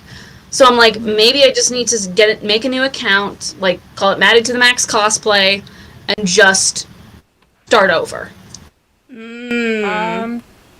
Have you done any troubleshooting with your account, like clear out the cache for your app, or go through your videos to see if maybe some of them got flagged for anything? Yes, I have removed the ones that have just been taken down, so I'm like, don't need those anymore, so those I haven't had, and I've cleared out my cache multiple times on my phone. So, it's not that. Yeah, I don't know. I don't know what to tell you. I want to get back into cosplay. I'm scared of starting to do so now, though, especially since I will be starting up school again soon. And technically, I've already started my classes last week. But Yeah. I mean, there are definitely people who can also manage, putting out cosplay stuff and content and handle a whole bunch of other life choices. So maybe I'm just not motivated enough or something. I don't know. Maybe I'm just bad with scheduling timing. Well, that is kind of the fun thing about TikTok, is you can film so much and then just post it little by little. Yeah, that's That's what what I I like. do. Yeah. I feel like sometimes I can't do that, though. I feel like I get so excited to post things. I'm just like, come on. I try and post one video and see hey, will the algorithm pick up this one? Give it a chance. And no, okay, next one. Okay, and no, okay. And that's what I'm trying to do. Oh, okay. I see. My last video got maybe 200 views, and that was it. And that's ship shaking. See, that's me normally nowadays. My normal is roughly 200 views at max. Right? And I have over 6,000 followers. Yes, exactly. That's the same thing that I'm dealing with. Used to get thousands of views. Not just on my Hogwarts Professor stuff, but my other cosplay stuff. And it's why is TikTok now punishing cosplayers for this? What the heck? We built this app from... I have been on this app since it was Musical.ly. Oh. Built this app. I brought this app up with my bare hands. Yeah, what the heck? Yeah, no, ByteDance, the parent company, is just kind of sus. Yeah.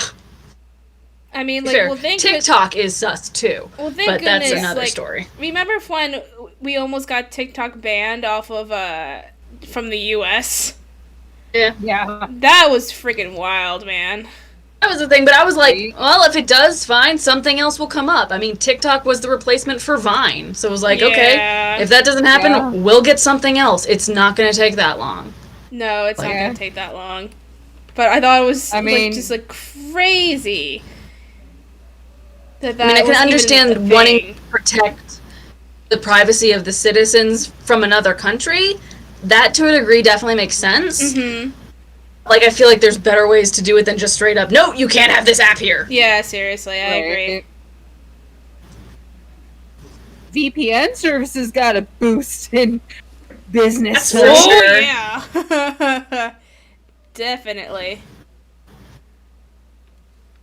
Yeah, Time. when that whole hubbub about TikTok possibly being banned in the US came about, that was when my boyfriend did get a TikTok, just so that way he could say, "Hey, I have this." So that way I can figure out a way to keep having it when it does become banned.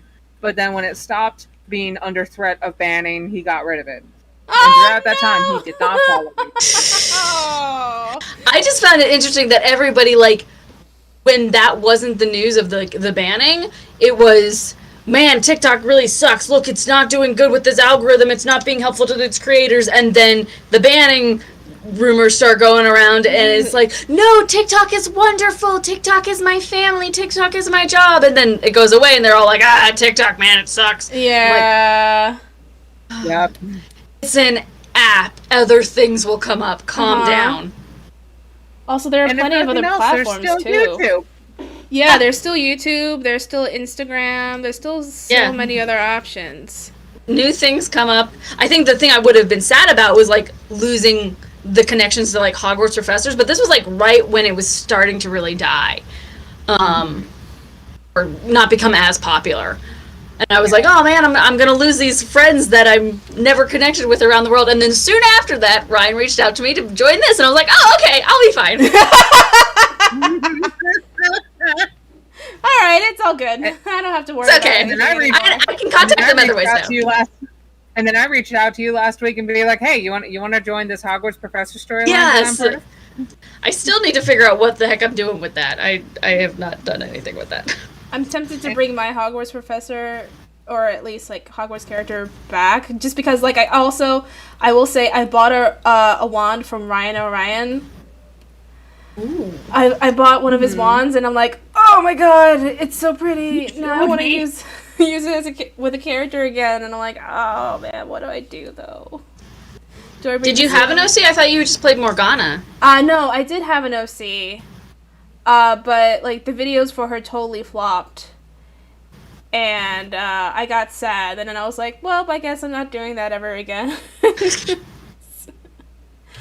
But no, now I bought the wand again, and I'm like, oh man, like it would be a shame to have the wand and not do anything with it, or just like maybe just have it be a nice decoration. I don't know. But like I was so happy to buy it. I was like, yay! He makes good wands. He makes They're really gorgeous pretty. wands. I've always wanted a wand from him ever since he started selling them online. But ever since like he started doing so, like they would sell out like as soon as he posted them, and I'm like, I'm never gonna get one. But I finally got one, and I'm so I missed happy. out on one of his earlier wands that was moon and celestial themed, because I was watching him make this wand and draw everything out, and it's like, I need this for my character's grandma, one of my other OCs that I had created for my character's story, and I missed it by an hour. Oh no! Yeah, Oh, I that might just sucks. have to make my own version, Aw. Because otherwise, I am a broke ass bitch. Yeah, I feel that. I do. I'm a broke ass bitch who has a hoard of crafting supplies that I have collected over the last 10 years. That's just the audio of minimalism is for rich people. I'm poor. I need stuff. I know, right? I listened to the audio and I'm like, same. Right. I Fucking can't mood. like not have Yes. stuff in some way, shape, or form.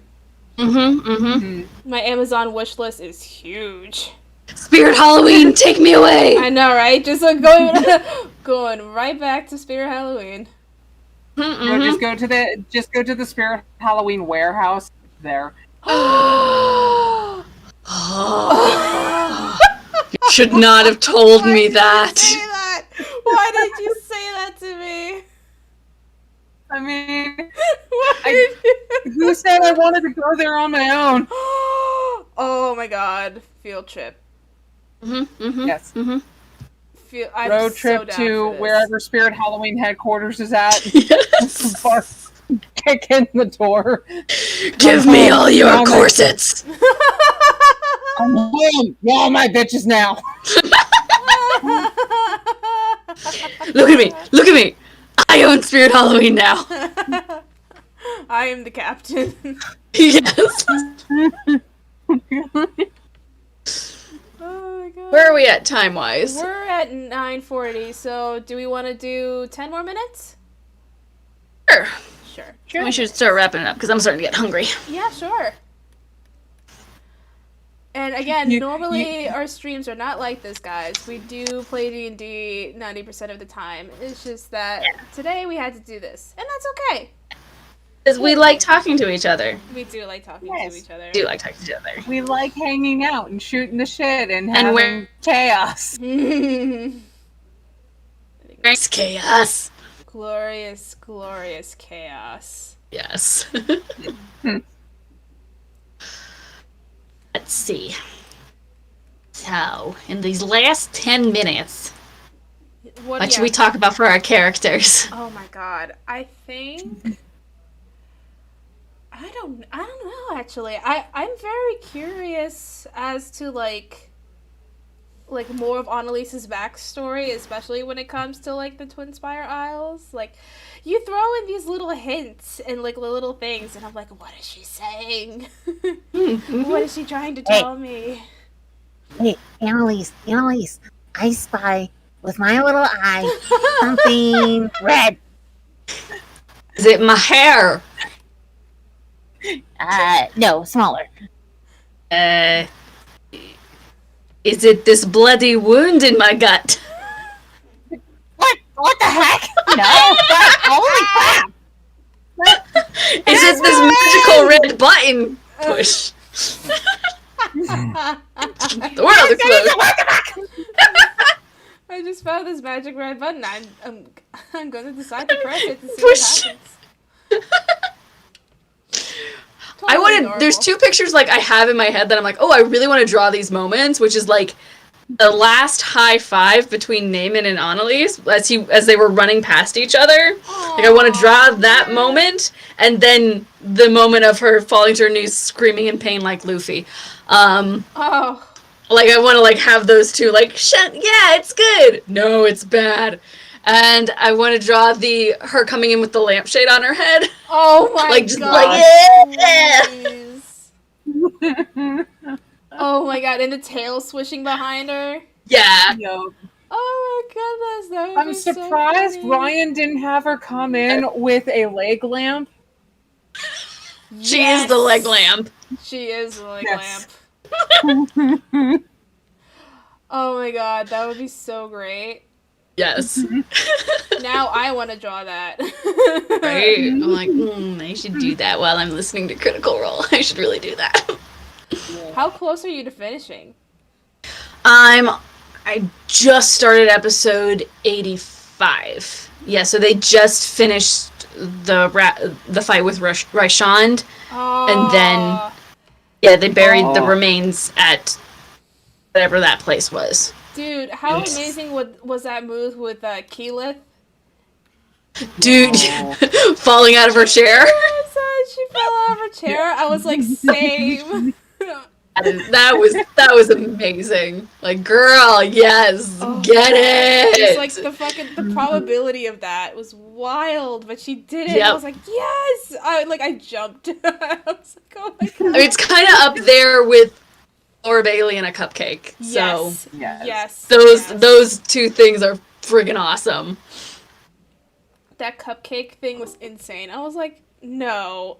No. And then my nose just increased in volume. No. Yeah, no, that is like, you know, when you're those things of like, you're putting together your Doomsday team. Who do you want? Darth Vader, you know, like the Hulk, and I'm like, I want Laura Bailey with a cupcake. Oh my god, yes.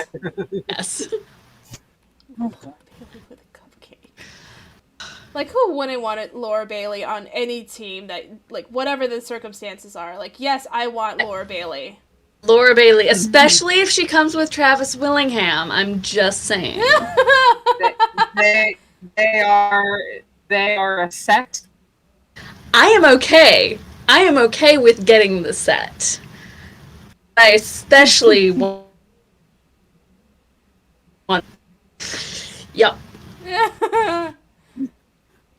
Like, just give me the, like, can I just have the whole cast?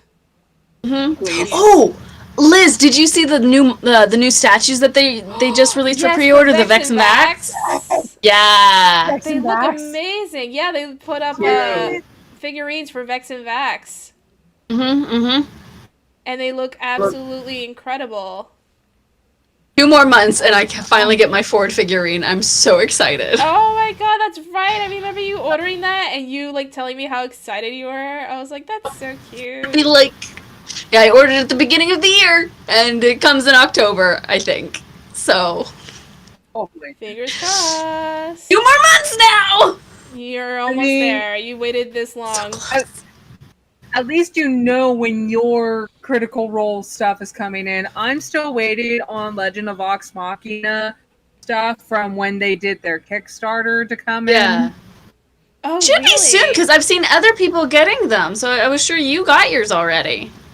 I have yet to see it in my post office because the latest thing that I got from the Critical Role Kickstarter people was saying, hey, if you need to make sure you have all of the correct shipping information by this date, and I did that well before their deadline, so now I just wait. Oh, okay. Yeah. See, I was crushed because I tried to get the Percy and Vexalia wedding rings. And they sold out by the time I had the money.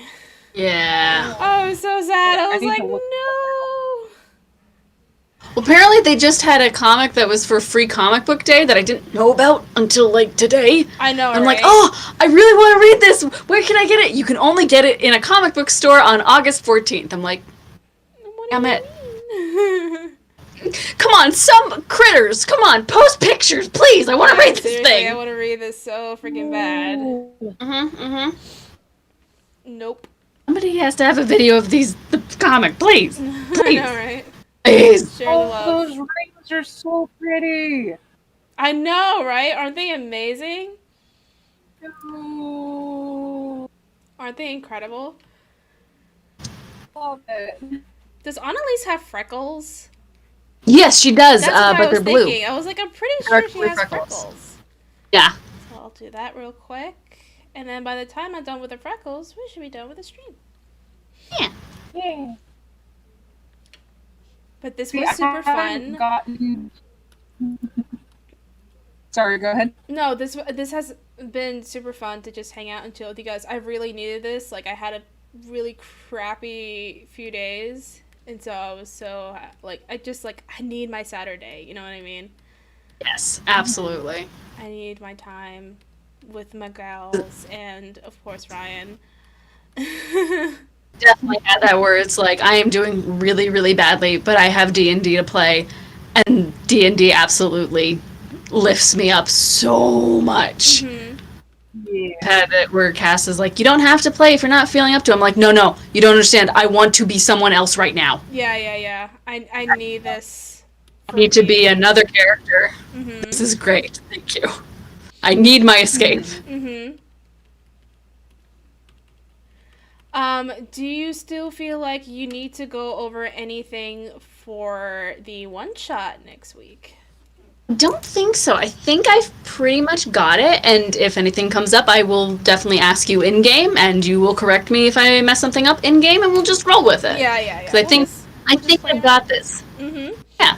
Do you want to know more about what I'm thinking for this character's like backstory and name and stuff, or should I like tell you now, or should I like text it to you, or just leave it a mystery? You can text it to me. Okay, then I'll That's just totally do that. fine. You could just text it to me. That's what I did sort of with Jack and Avonlea.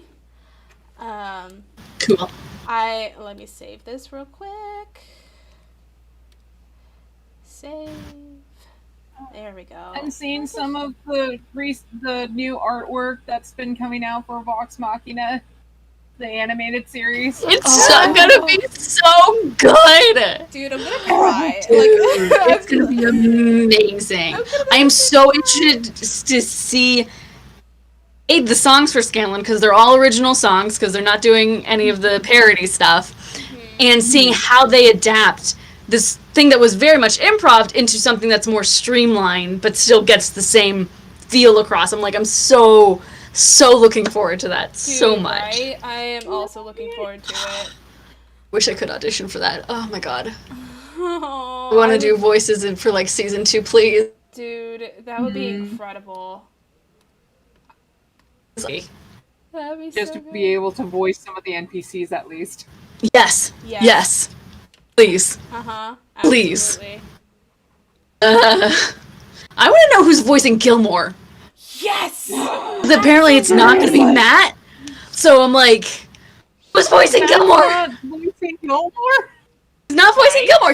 He's voicing Lord Briarwood, and a few others, but he's not voicing Gilmore. Oh. So I want to know who's voicing Gilmore. Yeah. There's going to be a lot of pressure. Who's voicing on that. Lady Briarwood? Don't know. It might be on their IMDb. Hold on. The Legend of Vox Machina. Oh, why isn't this not? Oh, I know why. That's why. Like, why isn't this working? That's why. They might not have the full cast up there just because they like to keep things secret sometimes.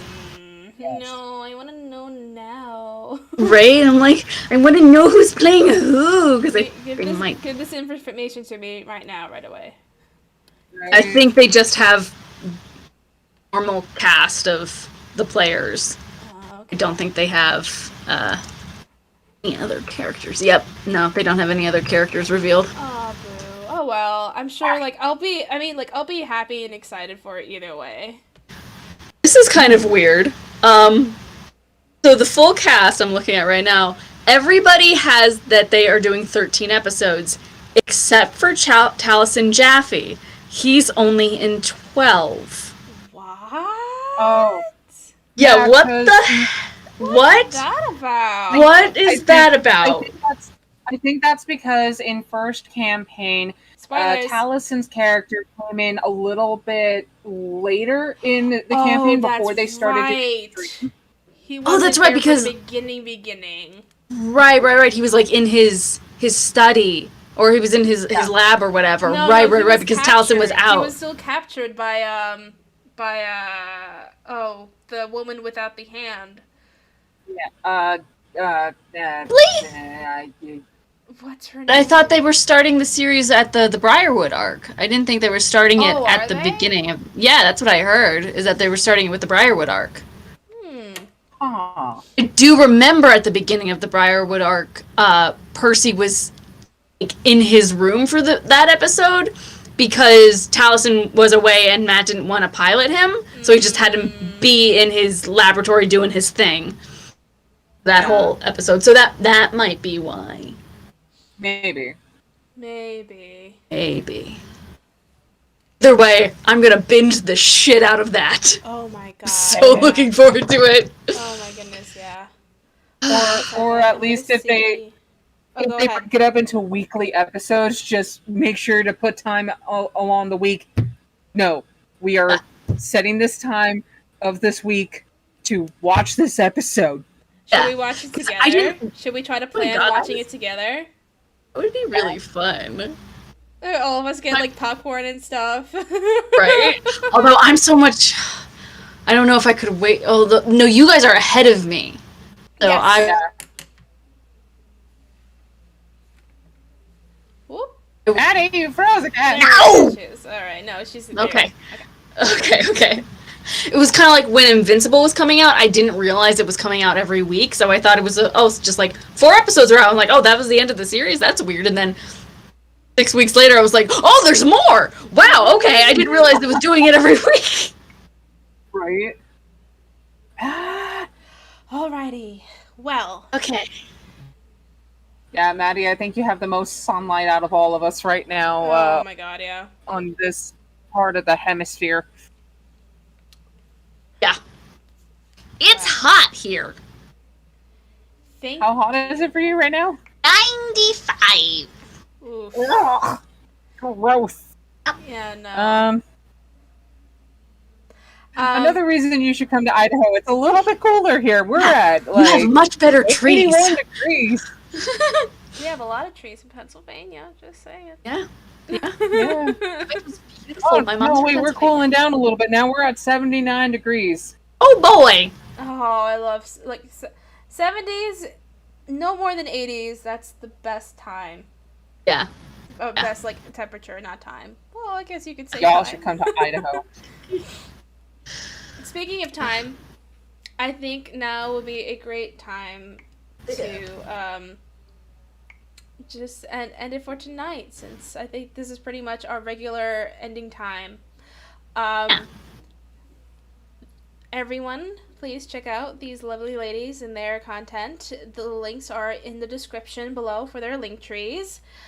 Madi is, again, a fantastic voice actress, and she's now been hired in a couple of new roles. The one for Persephone in, what was the project's name again? Hades and Persephone, The Curse of the Golden Arrow. It's a book, and I voiced Persephone in the book trailer. Right. I remember hearing that trailer. You sounded so good. Thank you. You sounded so good. So amazing. And what was the other one? Dunmore. It's the Fated Kingdom series. It's a podcast audio drama series, and I'm in the episode that just came out called Dante Demore's Demerit or something like that. I saw you post that on Instagram today. That was awesome. Yes, it's really beautifully designed, sound wise. And Avonlea, you still have your YouTube channel. Mm-hmm. And the stuff that you're uploading. Well, so there is Crimson Entertainment, and then there is The Reading Dragon. I haven't done a whole lot on The Reading Dragon, but if anybody wants to catch up to where I at least left off on The Reading Dragon, same thing with Crimson Entertainment, you guys can definitely do that. Because in The Reading Dragon, I do narration of young adult to more mature stuff for audio reading. And then on Crimson Entertainment, we have the full story of the Crimson Guard of the Hogwarts Professor's tag so far. Right. Follow them on their TikTok. Follow them on their Instagram. Don't pay attention to me too much because I don't post anything anymore. All the attention on her. She's fabulous. No, I'm just here to post stuff on Twitter. That's basically all I do now. But yeah, any and all updates on the channel, whether or not we have to change streams or any updates to just, in general, content, whatever, clips. I post clips on both the Twitter and the Instagram account. So if you want to check out some fun clips from our previous games, you can do that. Subscribe to our YouTube channel, and watch the rest of the campaigns, because we upload all of the sessions every time we stream. I think that's about it. Okie doke. Have a good night, everyone. And don't let the bears bite, okay? Don't let the bears Don't let the bears bite. bite. Come by next week for Monster of the Week one-shot. It's gonna be a bear. It's gonna be it's gonna be a fun, spooky time, and I'm going to